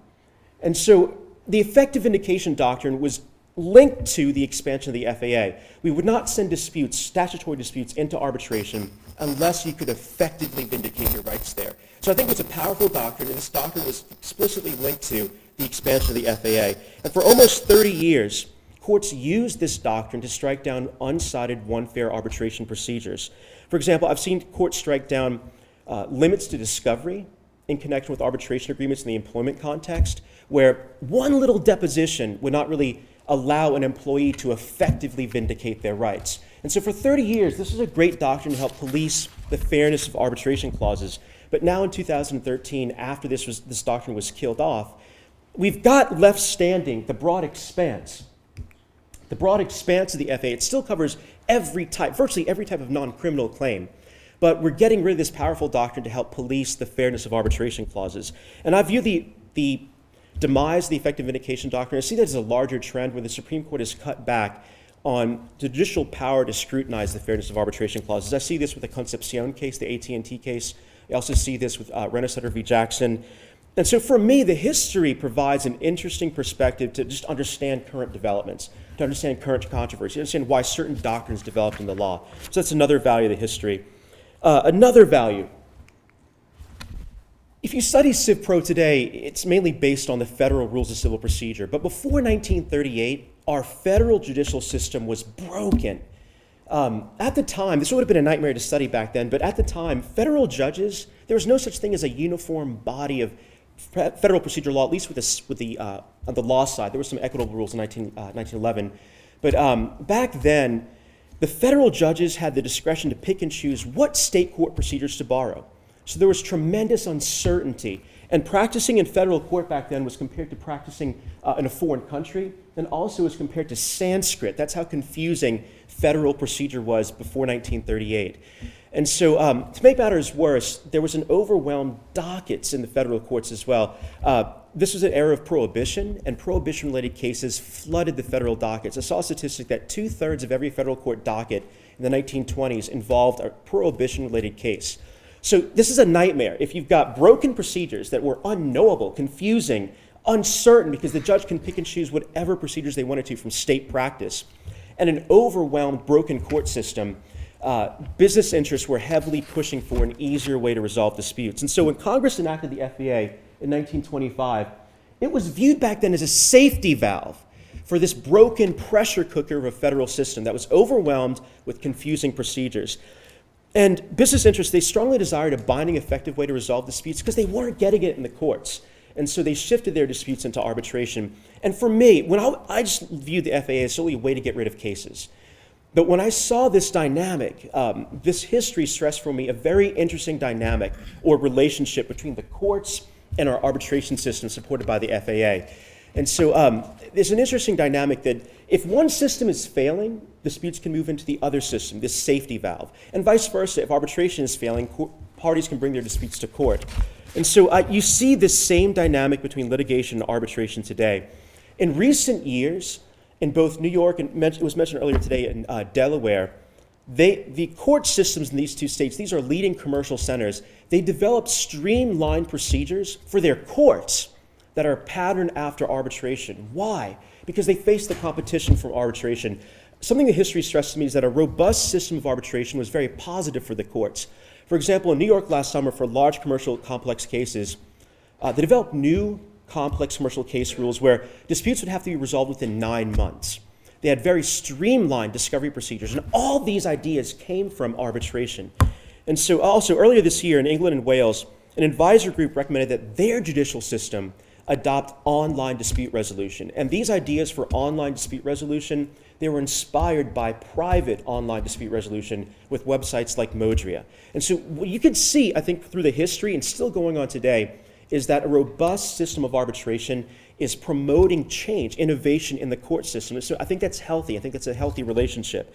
And so I saw this interesting dynamic between litigation and arbitration that the history stressed for me. Also, on a day-to-day basis, I love reading consumer cases or employee cases involving arbitration, where generally courts are compelling consumers and employees to arbitrate. And I think some of these procedures are very one-sided and unfair. So I can have a very cynical view of arbitration. And this was mentioned earlier today. If you would have read the recent New York Times series on arbitration, you would have walked away with a very negative image of arbitration. So I could very cynically view the FAA and arbitration in a very negative way. But if you look at the history of the FAA and also the prior panel, I have so many questions. You see awesome, positive uses of arbitration throughout beginnings of recorded history. And that often gets lost. There's nothing inherently wrong with arbitration, in other words, but it's how it's abused sometimes. And so when I saw in the 1920s, the reformers who pushed for the FAA, they had a genuine, sincere, good faith belief to resolve disputes. They did it almost out of a sense of civic duty. Our court system was broken. Let's take some burden off of them. And in a way, we can leave room for more serious cases. And I think Professor Borman mentioned that back then there was almost out of a sense of civic duty or honor towards the government. I think that you see that same dynamic. That's why in the 1920s, a lot of business interests, they viewed it as a civic duty that we can take on our cases on our own and alleviate the burden of the government. Also, there's a very strong peacemaking function. In the 1920s, this is when the world had just emerged from the First World War. At the time, we had not seen so much stark destruction, and there was a perception that economic rivalries helped contribute to the First World War, and that arbitration could help avoid a future war, even in commercial disputes. And so if you look at the lobbyists, the reformers who pushed for the FAA, the First World War was constantly in the background. They viewed arbitration as a way to help peacekeeping. You see those themes throughout history as well. So when I look at the history of the FAA, it gives me a completely better, fresher perspective. I can usually be very down on how it's abused today in practice. And I often viewed today arbitration procedures as set in stone, as very one-sided and drafted by a stronger party. But when I saw the history of the FAA, it reminded me that there's something beautiful there. There's a spirit of innovation or creativity with arbitration, where you can develop your own procedures to fit your own needs.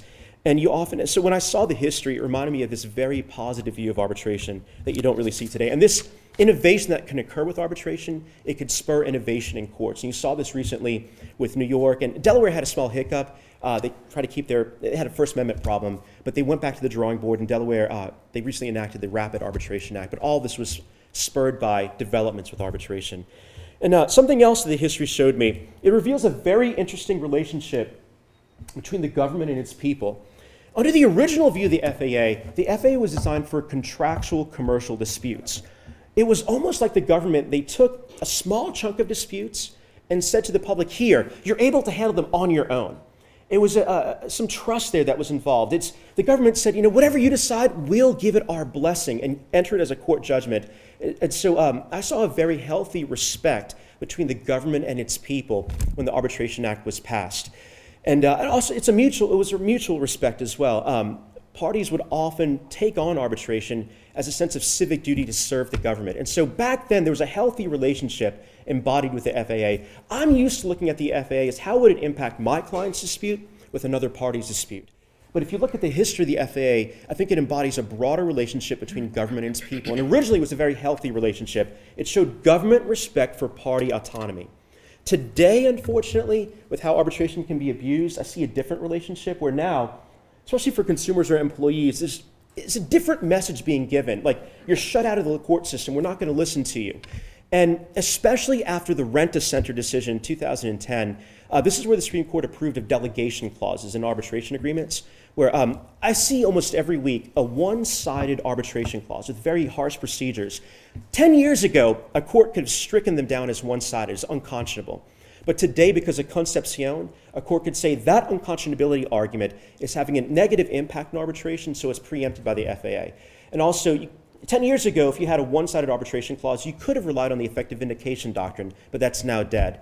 Also, today, you're lucky if a court will even listen to an argument that your arbitration clauses weren't fair because of the Rent-A-Center decision. Now I see consumers and employees, they're sent into a system where the courts are not really policing. They're almost just rubber stamping arbitration clauses. And for me, this sends a message that, it at least gives an impression that the government is giving its blessing to a sham system. Not in every case. There's a great use of arbitration, but especially when a court's compelling arbitration of very one-sided disputes, there's a different dynamic that you see today than originally existed. And then on a very personal level, studying the history of the FAA's enactment reminded me of the power of one person with a dream. I was amazed with this. I wasn't expecting this when I saw this. And my kids were younger at the time, and they would often ask what was I working on. And I wouldn't get into the details of arbitration, but I would sometimes share with them, I was writing a story about one man with a very passionate dream. His name was Charles Bernheimer. He was a German immigrant. He was a very successful New York merchant, and he had an interesting side. He would go on crazy expeditions out west on behalf of the American Museum of Natural History. He was also an Indiana Jones type explorer.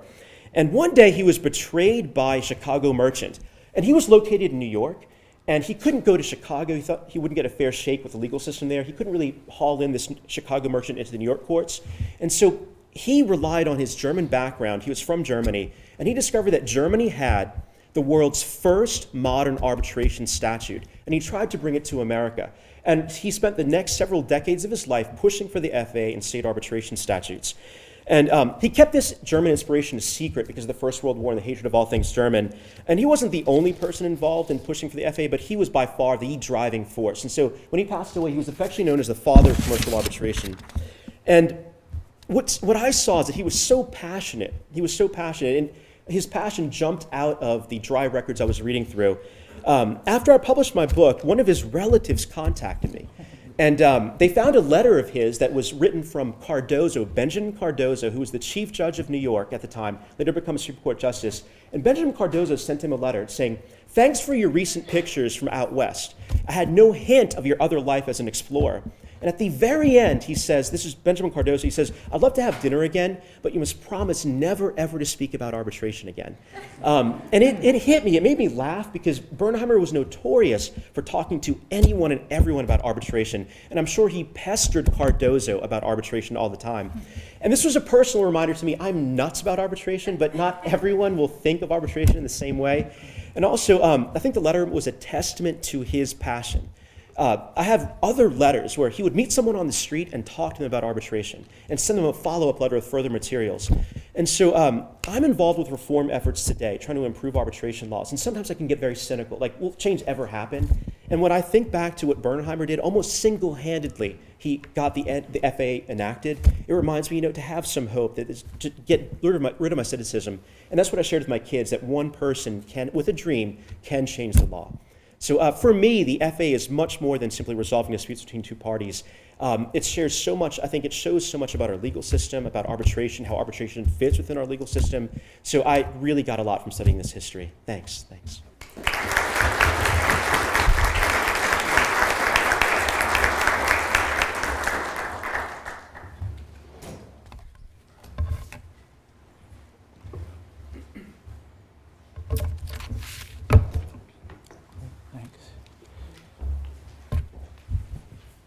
So, as we all know, arbitration is now in the eye of the storm, and much of this debate is fueled by two very different conceptions of the role and significance of arbitration's informalism.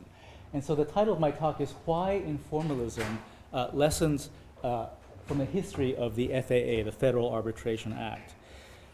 So to supporters, informalism is a blessing because it allows arbitration to escape the perceived inefficiencies of litigation, unnecessary discovery, contentious motions, protracted appeals, and so on.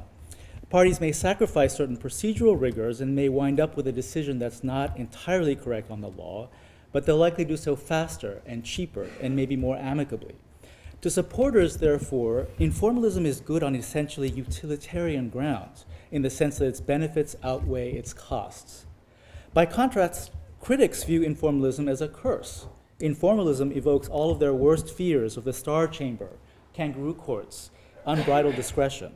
This is not a fear about costs outweighing benefits, like the more recent claim by some general counsel that arbitration might actually be more expensive and time-consuming now than litigation. Instead, it's a claim that informalism is bad because it signifies lawlessness, lack of consistency and predictability, results skewed by the unequal resources or sophistication of parties, and no guarantee of the rule of law. So in this paper, I want to suggest that there is a very different way to understand arbitration's informalism, as neither a paean to efficiency values nor an instrument of injustice. Rather, I argue that arbitration's informalism can also signify a deeper commitment to a fair adjudication of disputes on their merits, free of procedural wrangling by lawyers and unfairness wrought by applying general ex-ante rules that can produce injustice in particular cases. And I think of this as a justice-based conception of informalism.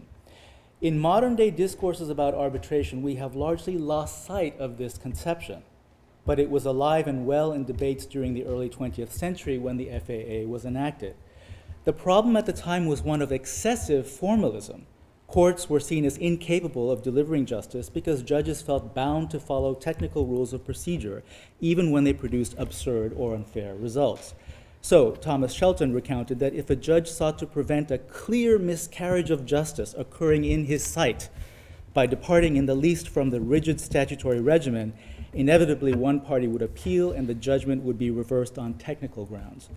Likewise, the sheer number and complexity of formal rules facilitated a game-like approach to litigation. Lawyers bent on winning would justify results that had nothing to do with the merits of the case on the ground that they were simply following the rules. As Roscoe Pound put it, the inquiry is not what do substantive law and justice require. Instead, the inquiry is, have the rules of the game been followed strictly?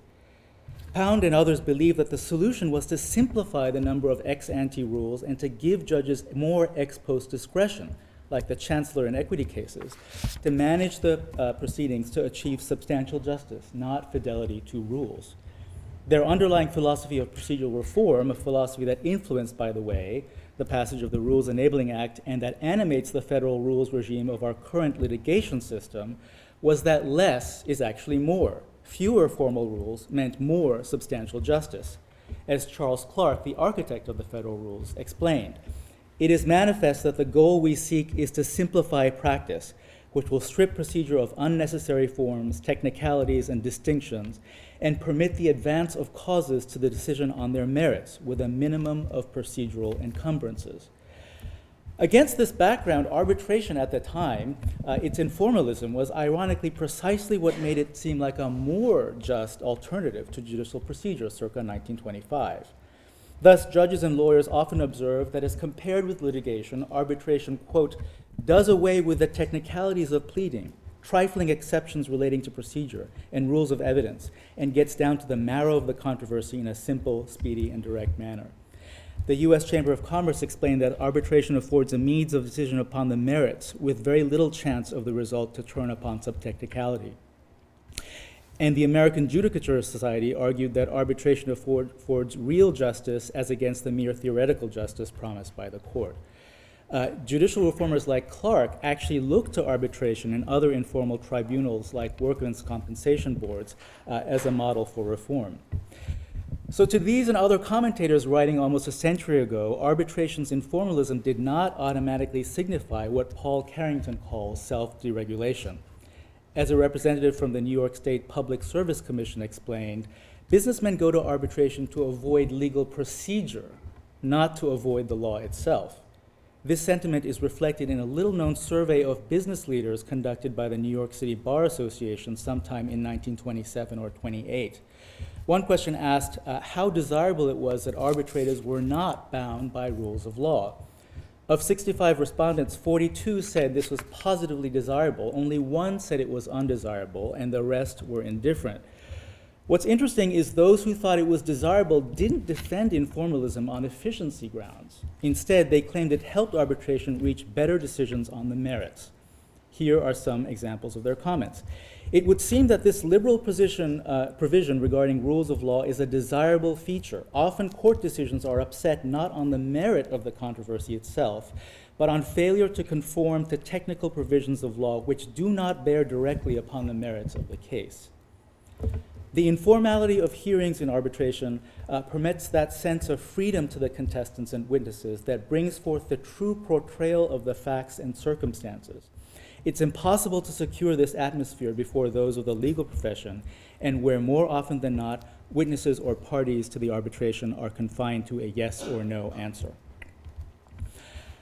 So here one might argue, well, so what? Times have changed. There is far less rigidity and technicality in judicial procedure now than there was back then.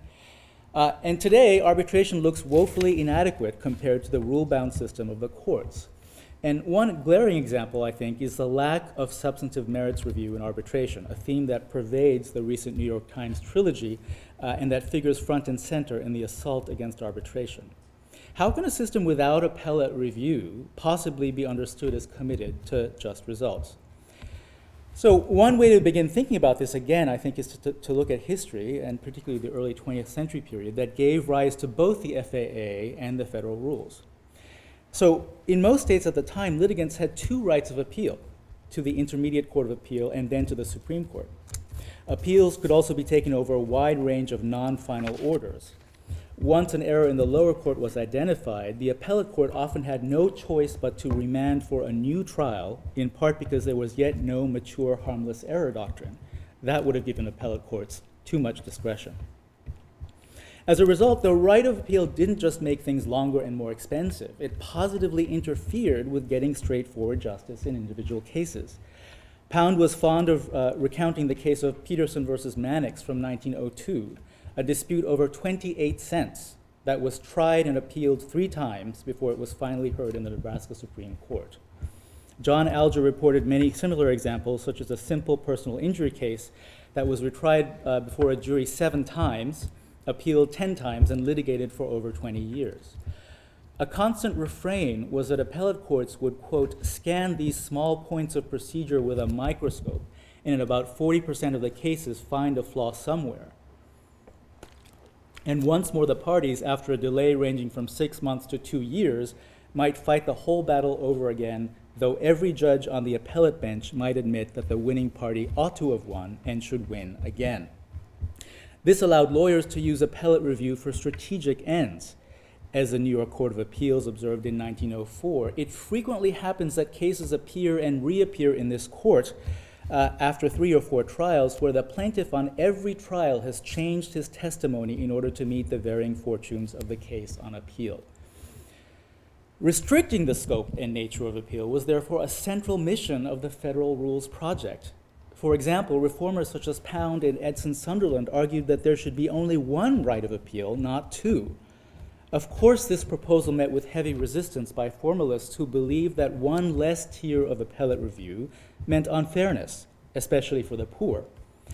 But it says something that reformers like William Howard Taft, who at the time was squarely in the progressive camp, did not counter those arguments by saying that what we lose in accuracy or fairness, we gain in cost and time savings.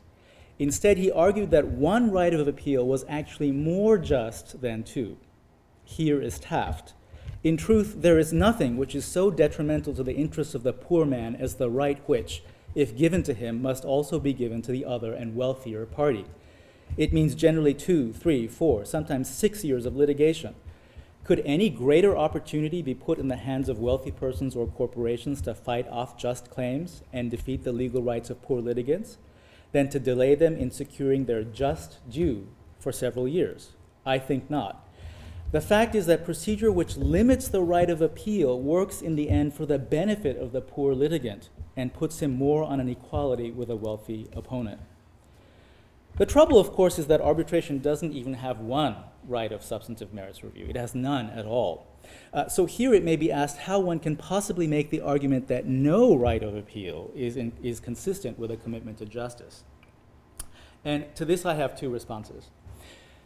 So first, a system of no right of appeal is not unthinkable, and in fact exists in many legal systems, including our own. For example, the Judiciary Act of 1789 permitted review in civil cases only when the amount in controversy exceeded a specific sum. More importantly, it made no provision for appeals in criminal cases. Until Congress created the circuit courts in 1891, therefore, the fate of a federal criminal defendant in this country was decided entirely by a trial judge sitting all by himself. Indeed, this is still the case in the state of West Virginia, if you can believe it. The West Virginia Constitution does not give criminal defendants a right to appeal their conviction, only a right to apply for the right to appeal. This is consistent, perhaps, with the Supreme Court's long-standing position that there is no due process right to substantive merits review. Appellate review is entirely a creature of statute, that is to say, of the popular vote. This background may explain why some early 20th century reformers like U.S. Supreme Court Justice Brewer argued in favor of abolishing even one right of appeal. Likewise, Sunderland candidly stated that one goal of the civil justice system should be to, quote, avoid appeals in the first place, by making our trials so efficient that appeals will seldom be asked for. Sunderland believed this to be possible if America would just follow the English example. In America, the best judicial talent and the most resources were invested in the appellate rather than the trial ranks. This fostered a dynamic in which trial judges saw their role as mechanically following orders from on high rather than taking responsibility for reaching the right decision in the first instance. By the same token, appellate courts felt freer to second-guess what they considered to be their inferior counterparts. By contrast, the English judiciary placed far greater emphasis on getting things right at the trial level. As a result, the number of appeals in England was dramatically less than in the US, both per capita and in absolute terms. So, for example, in 1933, 1,353 appeals were filed in all of England with an approximate population of 40 million. While in 1934, just 1 year later, 2,100 appeals were filed in the state of Texas alone, with a population of about 5.8 million. The English system was a huge inspiration behind the federal rules and was widely viewed as a paragon of procedural reform. The fact that it could function without any appeal at all in the majority of cases was surely enough reason, to these commentators at least, to believe that a system of arbitration might also be up to the task. My second response is that a right of substantive review can, like any set of ex ante rules, work in justice in practice. Now, so let's assume a simple world in which a trial court can be either correct or incorrect on the merits. Of course, that's unlikely to be realistic, because any case that goes to a trial almost certainly could cut either way, otherwise it would have settled probably earlier. But let's just make the assumption that a case can be either correct or incorrect, correctly decided on at trial. And let's assume that the appellate court has only two options, affirm or reverse. This gives rise then to four possibilities, right? Correct trial court result is affirmed on appeal. Correct trial result is reversed on appeal. An incorrect trial result is affirmed on appeal, and an incorrect trial result is reversed on appeal. So when an incorrect trial court result is reversed on appeal, this is probably the strongest argument for a right of appeal. Yeah, this is typically the scenario that we have in mind. But think of what can also happen. Incorrect results can be affirmed. Correct results can be reversed. How often does this happen? Well, you might make the argument that that doesn't happen as often as I'm suggesting, but at least in the case of incorrect trial court results, I would submit that it happens more often than not that they are affirmed. Why? Because a lot of decisions that trial courts make are discretionary. A lot of errors of fact, right, are effectively unreviewable by appellate courts. There's also the factor of collegiality between judges at the trial and appellate level, whereby judges are often loath to second-guess their colleagues. So this kind of situation, incorrect trial court results being affirmed and correct trial results being reversed, present pretty bad arguments, I would say, for a right of one appeal. What about the situation of a correct trial court result that's affirmed on appeal? Well, ultimately, the correct results would be reached, but at what expense in terms of time and cost? And think of all of the incentives it creates then for the losing party to trade their right of appeal for a reduction in the judgment. From this perspective, arbitration's lack of substantive merits review, typically thought of one of the most damning features of arbitration's informalism, doesn't appear so clearly at odds with injustice. True, a system of no appeals opens up the risk that an incorrect result will lie uncorrected, but as we just saw, a right of one appeal opens up that risk that correct results will be reversed and incorrect results will be affirmed.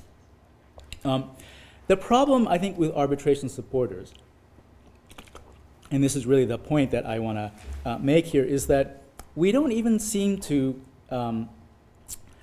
engage this argument that informalism might actually be not just more efficient, but actually more just. We don't think it's possible to see informalism as an argument for why arbitration is or can be more just than litigation. Instead of meeting critics head-on, we practically concede that informalism means injustice, and we look to other benefits of informalism.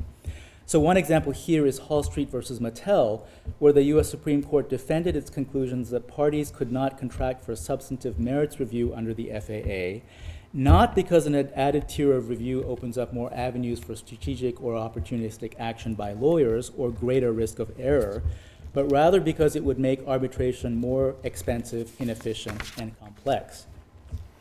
The other way we typically defend informalism is to say that it helps promote the value of party autonomy, which some argue to be the fundamental value of arbitration. So, for example, Paul Curtis argues that the lack of any rules for substantive review of arbitral awards provides strong evidence of what he calls a contractarian model of arbitration, a model that he believes was first introduced by Julius Henry Cohen and the business interests that he represented. Curtis takes the highly circumscribed grounds for vacatur as reflecting the FAA's overriding purpose to honor the intention of the parties rather than to effectuate justice between them. So in these and other ways, I think courts and commentators broadly supportive of arbitration are actually shortchanging arbitration's legacy. We do a similar thing when we portray the FAA as the brainchild of business interests whose chief concern was things like efficiency and economy. So, for example, Tom Stepanowicz argues that modern arbitration reform championed a view of arbitration as, quote, a more efficient, less costly, and more final method of resolving disputes. Margaret Moses likewise argues that the FAA was really the product of businessmen needing solutions that were simpler, faster, and cheaper. In so doing, I think we ignore the extent to which those businessmen were also interested in questions of justice and were drawn to arbitration precisely because they thought it was more likely than courts to produce a fair result. Don't forget that many of those same business interests were a key driving force behind the passage of the Rules Enabling Act and the drafting of the federal rules. Yet we don't think of our system of civil justice as driven exclusively by efficiency values. I think it's a mistake to continue emphasizing arbitration's utilitarian advantages such as cost, speed, or even autonomy. In my view, the assault on arbitration in recent decades has to be met head-on. The focus has to be on how an informal system of arbitration is or can be committed to fairness and to the merits, equally so as litigation.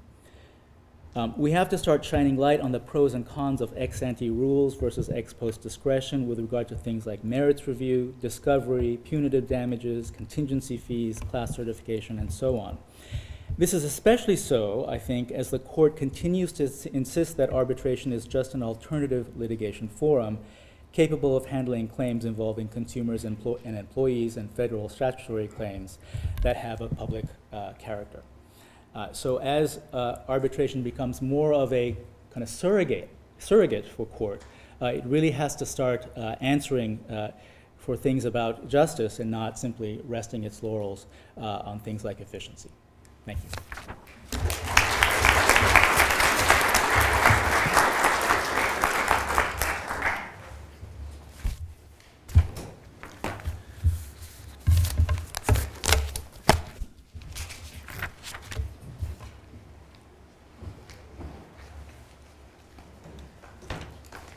Okay, thank you. Yes, Imre's kids, you really should go because this is more than you bargained for, I'm sure. I'm sure they're very happy.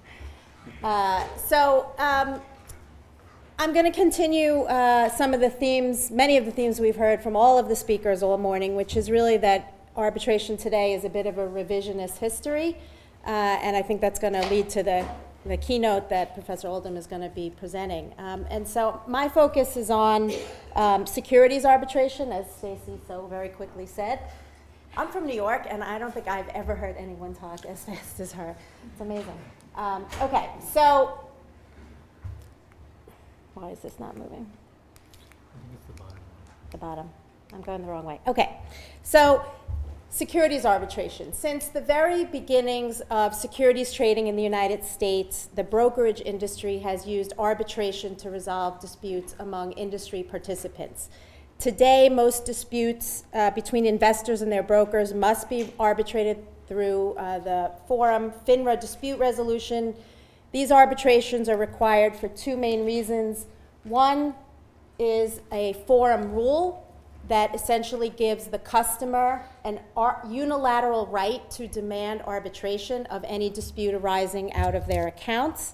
FINRA Rule 12-200, which I will discuss at length, has an enormous amount of history behind it. The second reason is pre-dispute arbitration clauses that the brokerage firm typically includes in its forum customer agreement, requiring the customers to arbitrate any disputes that arise. So there's two ways into arbitration. One, if there's no clause, the customer still has the unilateral right. And if there is a clause, the customer has to go into mandatory arbitration. So because of the mandatory nature of some of these cases, investors continue to voice concern about the fairness of the process. The industry touts it as an efficient, inexpensive, and fair process to resolve customer disputes. And in fact, I continue to believe and write that it is a fair process, and critical to process pluralism, the notion that we need a variety of healthy processes to resolve a wide variety of societal disputes. Most of the literature about securities arbitration focuses on the modern history, beginning in 1987 with the Supreme Court's watershed decision in McMahon in 87, Rodriguez in 89, concluding that federal statutory claims, those in particular arising under the federal securities laws, are arbitrable. And the court's comfort level with securities arbitration was enhanced by the substantial oversight of the Securities Arbitration Forum by the Securities and Exchange Commission. It is a heavily regulated industry, and the forum itself is very heavily regulated, which contributed to the Supreme Court endorsing it as a fair process and acceptable to arbitrate statutory disputes. After McMahon and Rodriguez, the use of arbitration to resolve disputes in the industry exploded. Much more recently, in the last decade, Congress held hearings exploring its fairness, which culminated in a section in the much lengthier Dodd-Frank Act of 2010 authorizing the SEC to ban pre-dispute arbitration clauses in customer agreements if it determines that it is in the public interest and for the protection of investors. In response to the Dodd-Frank provision, the securities industry, which for years and years and years has touted arbitration as a fair, efficient process and has really wanted arbitration for industry disputes, all of a sudden comes out and says, if the SEC bans mandatory investor arbitration, broker-dealers might elect to include forum selection clauses in their customer contracts in order to supersede the FINRA mandatory arbitration rule and require that all disputes be resolved in court. So if you remember the two reasons that customers got into arbitration, either through FINRA Rule 12-200 or through pre-dispute clauses, the industry now says, well, if you're going to eliminate the pre-dispute arbitration clause route, we're going to eliminate the FINRA 12-200 route, the customer right to demand. And so customers can't have a unilateral right. If they can't have it, then if we can't have it, then they can't have it. So it's sort of a kind of a tit-for-tat kind of argument. My paper for today argues that this industry response typifies the narrative of modern securities arbitration as desirable because of its speed and efficiencies, but loses sight of the historical basis for the use of arbitration to resolve investor disputes. Its primary function as an investor protection mechanism. by recalling the history and returning the narrative to securities arbitration as investor protection. The competing constituencies, the industry and the customer, can work within this system to improve it rather than fight to tear it down. So let me turn to the history, which is sort of the basis of my whole argument. Shortly after the birth of our country, at the first Congress in 1789 and 1790, the federal government had to issue $80 million in bonds. $80 million at that time was a lot of money. It's still a lot of money today, actually. Actually, $80 million was bonds, and then bonds were called stock. Don't know why, but that's what it was called, and that's why you came up with the word stock jobbers, was actually the original name for brokers. So you had these stock jobbers. You had $80 million in bonds issued so that Congress could assume the Revolutionary War debts of the Continental Congress, as well as of the separate colonies. And so you had $80 million in bonds, and you needed to trade in these bonds. And so thus gave rise to securities trading in New York, and led to the rise of the stock jobbing or stock brokerage business in New York. In 1792, just short after this, a group of brokers reached an agreement to trade only with each other on behalf of their clients, to charge a commission, a minimum commission of 1/4 of 1%, 25 of 1%, so 1/4 of 1%, which is a kind of a low commission these days. I'd like to have that commission on my trade. So this agreement of 1792, also known as the Buttonwood Agreement, because it was signed under a buttonwood tree as legend would have it, although some now say that was a total myth. There was no such buttonwood tree. But anyway, it's called the Buttonwood Tree because it was signed under a buttonwood tree by legend, and this agreement governed the dealings among most New York City stockbrokers until the founding of the New York Stock and Exchange Board in 1817, which is actually the predecessor to what we now know as the New York Stock Exchange. Even in its early days, the securities industry used arbitration to resolve internal industry disputes. This likely was a carryover from England, and what we heard about this morning from all our panelists on the English history of arbitration, that the citizens were comfortable with arbitration to solve disagreements among members of a community group, a trade group, really since at least back to the 14th century, if not earlier. So in the late 1790s, for example, New York Stock Exchange clerks ruled on what are called out trades or mismatched trades. In other words, a buyer says, I ordered it at 10 cents, and the seller said, no, you ordered it at 9 cents or 11 cents, or some mismatch of the buy and sell. Somebody had to resolve that dispute. Somebody had to do it really quickly because the price was going to change by the time the award came out. And so they had this very quick way of resolution, at least as legend has it. They walked outside the trading, what was sort of the trading floor. They walked under the tree, this famous buttonwood tree, and the clerks decided what the, whether it was 9 cents, 10 cents, 11 cents, et cetera. So that was an early use of arbitration right after the founding of the stock exchange. Okay, so the New York Stock and Exchange Board was formed in 1817, and it quickly incorporated arbitration as a way to resolve member disputes. And it also encouraged non-members, people who were not even members of the stock exchange, to submit their disputes to the board to resolve the controversies.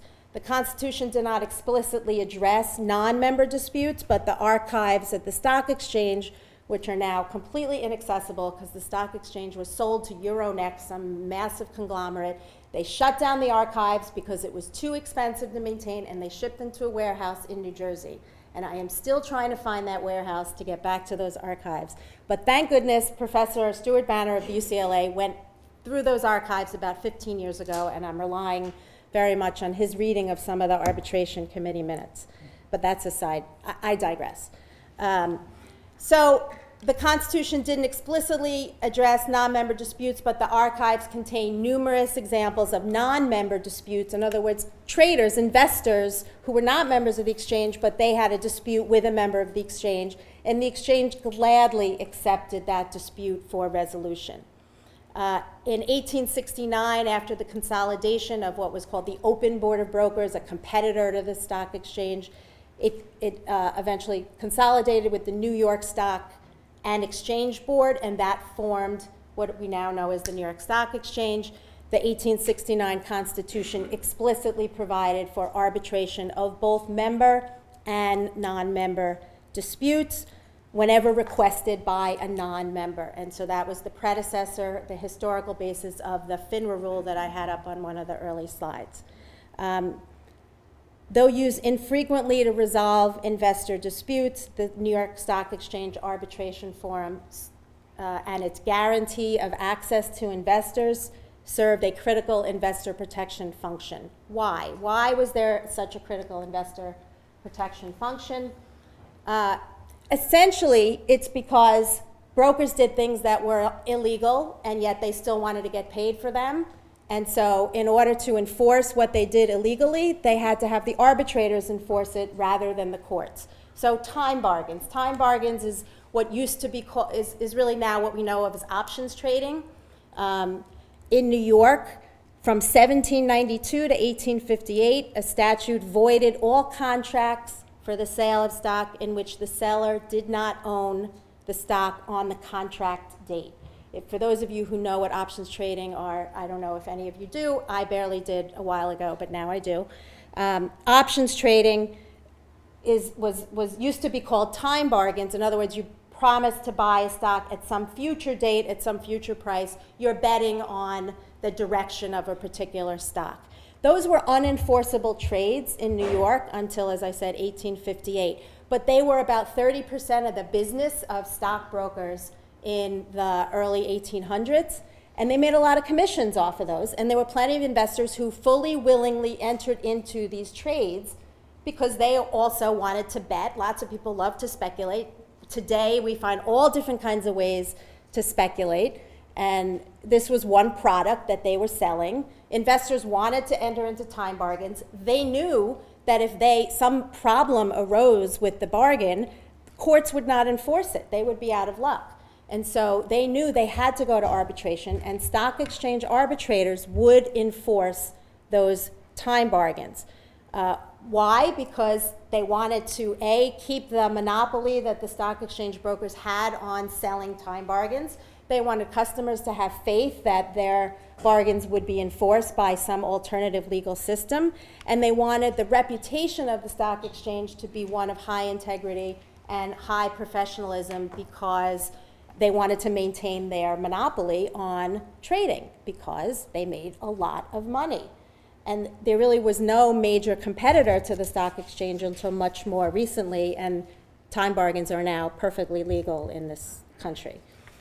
So the stock exchange board and then the stock exchange, felt that it was particularly important to have arbitration, not because it was faster, cheaper, efficient, et cetera. And those were good reasons. Those were collateral benefits. But really the main reason was that the customers could trust that their bargains that they entered into, the investors would be upheld and that they would be able to make the money they wanted to make. Brokers would make the money they wanted to make. It's a very cynical view of the world, by the way.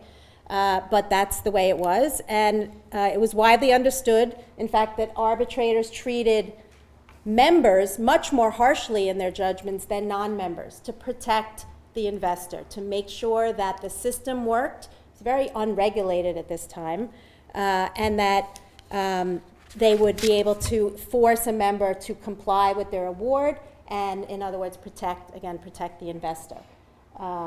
Their fulfillment rests entirely upon the honorable principles of mutual good faith of the buyer and seller and can only be enforced beyond this by the action of this tribunal. Courts wouldn't have been any help at all. In 1867, rare case upholding an arbitration award from the New York Stock and Exchange Board, actually from the Open Board of Brokers, again, focuses on the need to uphold these transactions, enforce them, rather than send them to court where they might not be enforced. So the whole purpose of securities arbitration, dating back to its origins, was to help everybody make money, to keep customers happy, and to protect the customers from unscrupulous brokers. that's sort of most of the history. And the arbitrations, by the way, were extremely fast within days because trades needed to be settled. They couldn't wait until the price of a stock changed to resolve the price. Within days, an arbitration committee made up of stock exchange members would decide the case. The 20th century history, which is more well known than the history I just described, we have the FAA. We have the SEC created in the 30s after the Great Depression, which now starts regulating the process, and the SEC right away gets involved and says in 1935, a year after it was created, it sends a letter to the stock exchange president saying, we don't like stock exchange members deciding these disputes because it's like the fox guarding the hen house, and so we want independent arbitral tribunals. And the industry said, what are you talking about? We want stock exchange arbitrators deciding this because they're going to uphold our practices, not necessarily what the law is. But you see the SEC getting involved. You have, again, then late 20th century developments which are less relevant to what I'm talking about. And whoops, you get back to what the industry now says today about arbitration. It's we're forcing it on you. Think of it as one big hug, this paternalistic view that we are going to force arbitration on investors. Completely different from the investor protection narrative that was the origins of securities arbitration. There's a lot of criticism of the arbitration panels coming from investors. This is a cartoon right around the time that FINRA was resisting attempts to have only what were known as public arbitrators on panels. In other words, arbitrators that had no affiliation with the securities industry. It was viewed as a need to change that for a disinfectant to get the stinkiness out of this, what we viewed as this suspicious arbitration. The narrative has totally changed. The view of arbitration is now it's a big bad evil. We need to protect investors from it, not use it to protect investors, sort of the complete other way around. And I'll just wrap up by saying that in 2014, FINRA appointed a task force, which it does fairly every 20 years or so, to review the process. In its charge, there isn't a single mention of investor protection. It is about making sure the process is fair, transparent, material, et cetera, impartial, efficient, and there's nothing about investor protection. My argument is that we should all get back to the narrative of arbitration, securities arbitration. I'm going to throw this thing against the wall. Securities arbitration is investor protection. The FINRA rules are required by statute to take into consideration the protection of the public and protection of investors. There are a lot of investor protective features in the FINRA arbitration, and we should. It's my last cartoon. I love cartoons, as you can tell. They tell a lot. We should return to the narrative of arbitration is protective for investors. We should maintain it. We should keep it. We shouldn't ban it. We should work within the system to make sure that the investor protection features are there.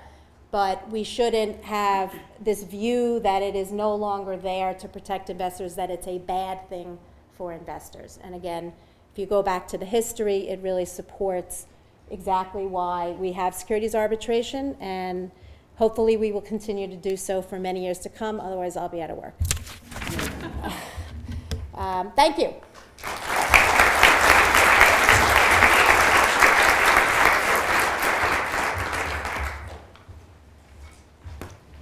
Well, what a fantastic panel. I learned so many things, and I have so many questions, which I will not burden the panel with. I will take the prerogative of the moderator to ask the first one, and so now everybody's going, ooh, is it going to be me? I'm not sure if they're looking forward to it or against it. But I'll turn this one to Imre, because, of course, he knows that I do international, and Chapter 1 of the FAA was enacted, of course, in 1925, but Chapter 2 and Chapter 3, which are the international chapters, were adopted later. I believe it was 1976, 1980, somewhere in there. And both of them, in their wrap-up provisions, Section 208 and 307, refer back to Chapter 1.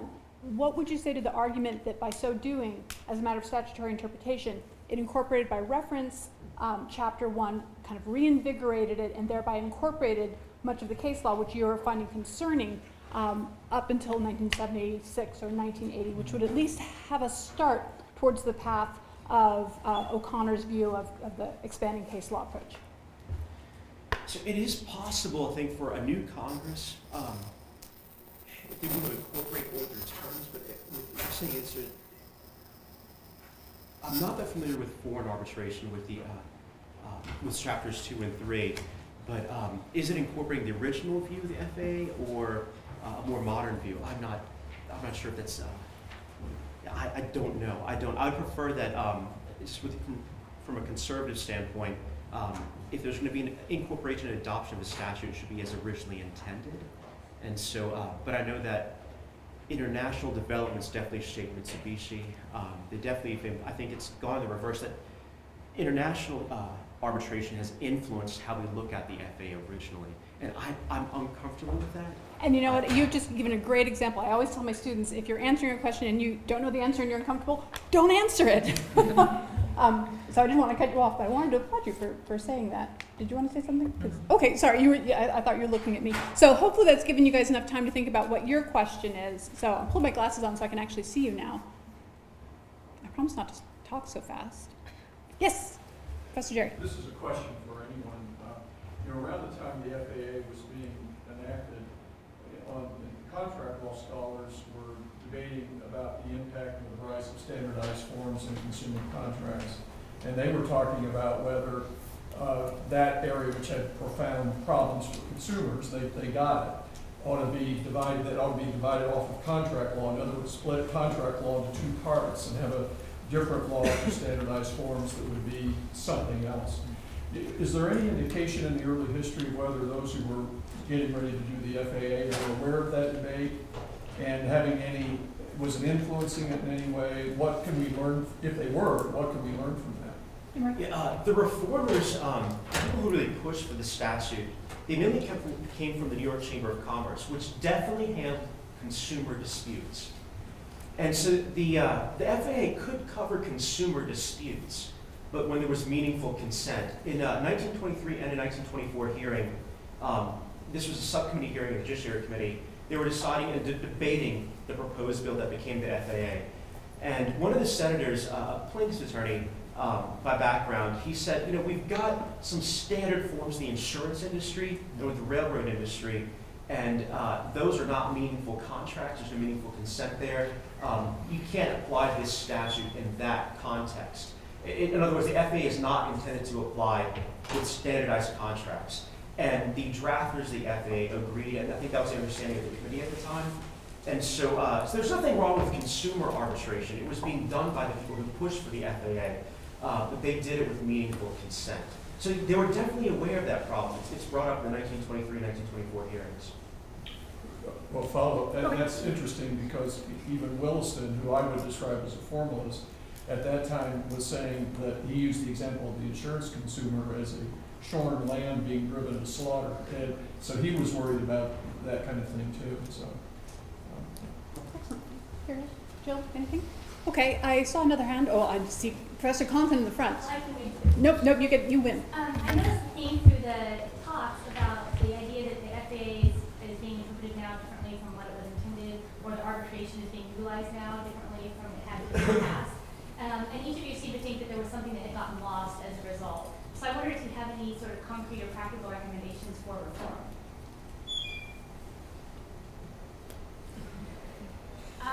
I'll take that one. After I waited for them to jump in and they sort of didn't. So part of what I think is what got lost in translation, at least, again, my lens is securities world, so it's regulation. Regulation got in the way, and regulation, is driven by a number of things, including politics, including, interest groups, including needing to report to constituencies. And I think the arbitration process as originally designed for investor disputes was really came from the industry trying to protect itself, but by protecting, it's like if you protect the customer speaks first. If you go to a restaurant and the customer doesn't like what the dinner is, the restaurant's going to do right by you, right? And the industry wanted to do right by the investors, and now the regulators come in with, you know, first the FAA, then you've got the SEC created in 1934 and 35, and the whole, in my world, the securities world, the whole narrative changed about making it fair, keeping it speedy, keeping it efficient, and not recognizing it as fundamentally a mechanism that should exist outside the legal system because the law was fairly anti-investor. I mean, the federal securities laws were enacted to protect, to really restore investor confidence in the capital markets after the Great Depression, but they went to a philosophy of disclosure, not of protecting the investor fully. It's really more about transparency and disclosure. And so, sort of going back to your question, the regulations got in the way. And I think less regulation in this particular area, although I'm sort of contradicting some of the things I said, which is the reason that securities arbitration is fair is because of the oversight of the SEC. But I sort of need more, I think there should be more of a balance.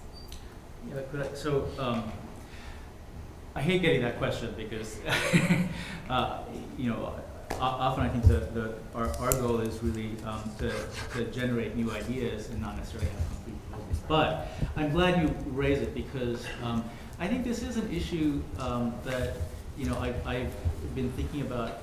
So I think there needs to be more of an emphasis on procedural justice in arbitration.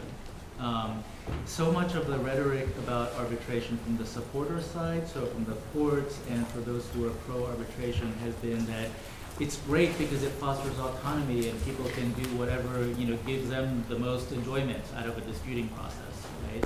Or that it's more efficient, and so therefore we shouldn't have encumber the arbitration process with these more ostensibly fair procedures like class arbitration, because it would impose this foreign, procedure onto something that's essentially fast, cheap, and simple.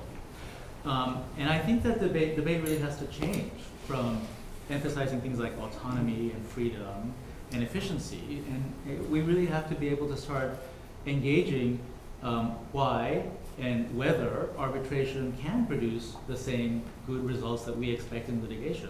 And if not, why not? And what kind of regulation can be put into place to make sure that happens? I don't think we in the current debate at least, I don't see enough of an emphasis on that basic issue.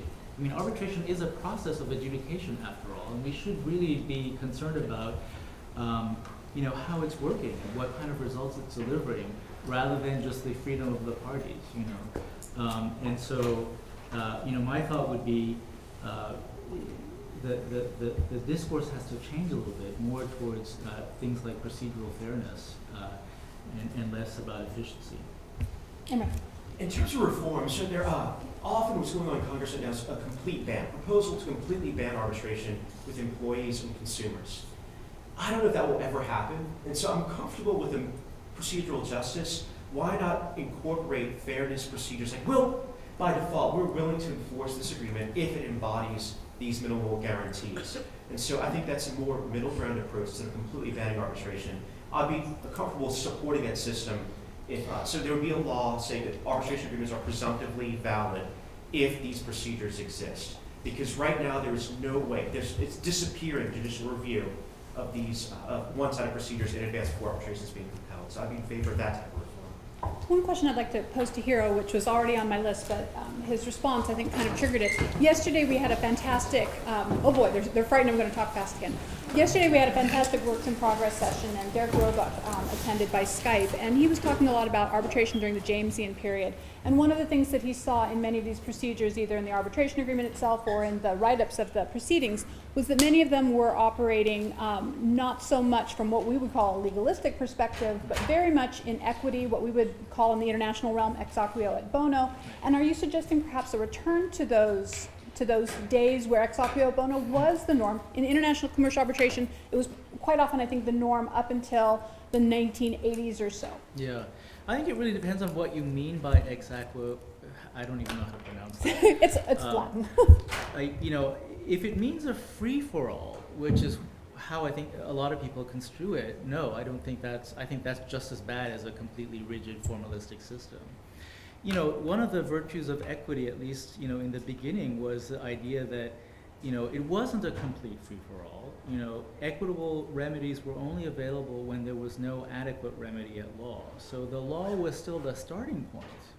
And the idea was that if the law produced inaccurate or unjust results, equity would intervene. It had that flexibility to do that. And I think that's a theme that really pervades a lot of the procedural reform literature that I was talking about in my talk. I mean, Roscoe Pound and Charles Clark and Thomas Shelton talked a lot about how it's not that we're getting rid of rules completely, but the judge has to have more discretion to make sure that the rules are not being applied in the ways that they weren't intended to, or to create opportunistic, you know, avenues for advocacy, and we're really kind of expressing what they were really meant for, which was to obtain, you know, just and fair results on the merits. And so I'd be in favor of a more limited kind of ex aequo approach. But I think the way that most people think of ex aequo is that it's just completely, you know, whatever the arbitrator wants. Certainly in the States, that's how it's perceived. I think on the continent, quite different. Okay. Absolutely. I think we'll take our last question, Professor Older. I just wanted to say that there's a ray of hope, and it's the Consumer Fraud Protection Bureau, which has proposed rules to limit and control the arbitration process as imposed mandatorily on consumers. And among the things that the rules will include is the elimination of the preclusion of class actions. And so finally that will be resuscitated in consumer contexts. There is opposition to the action that's going forward, but I think the agency will be able to implement that.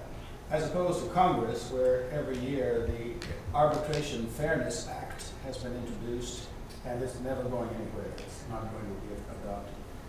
Any responses to that? I think that for potential reforms at the agency level, Department of Labor, perhaps, and Employment, the SEC, hopefully one day, I think that's where real change could happen with agency regulations. Can I add a postscript?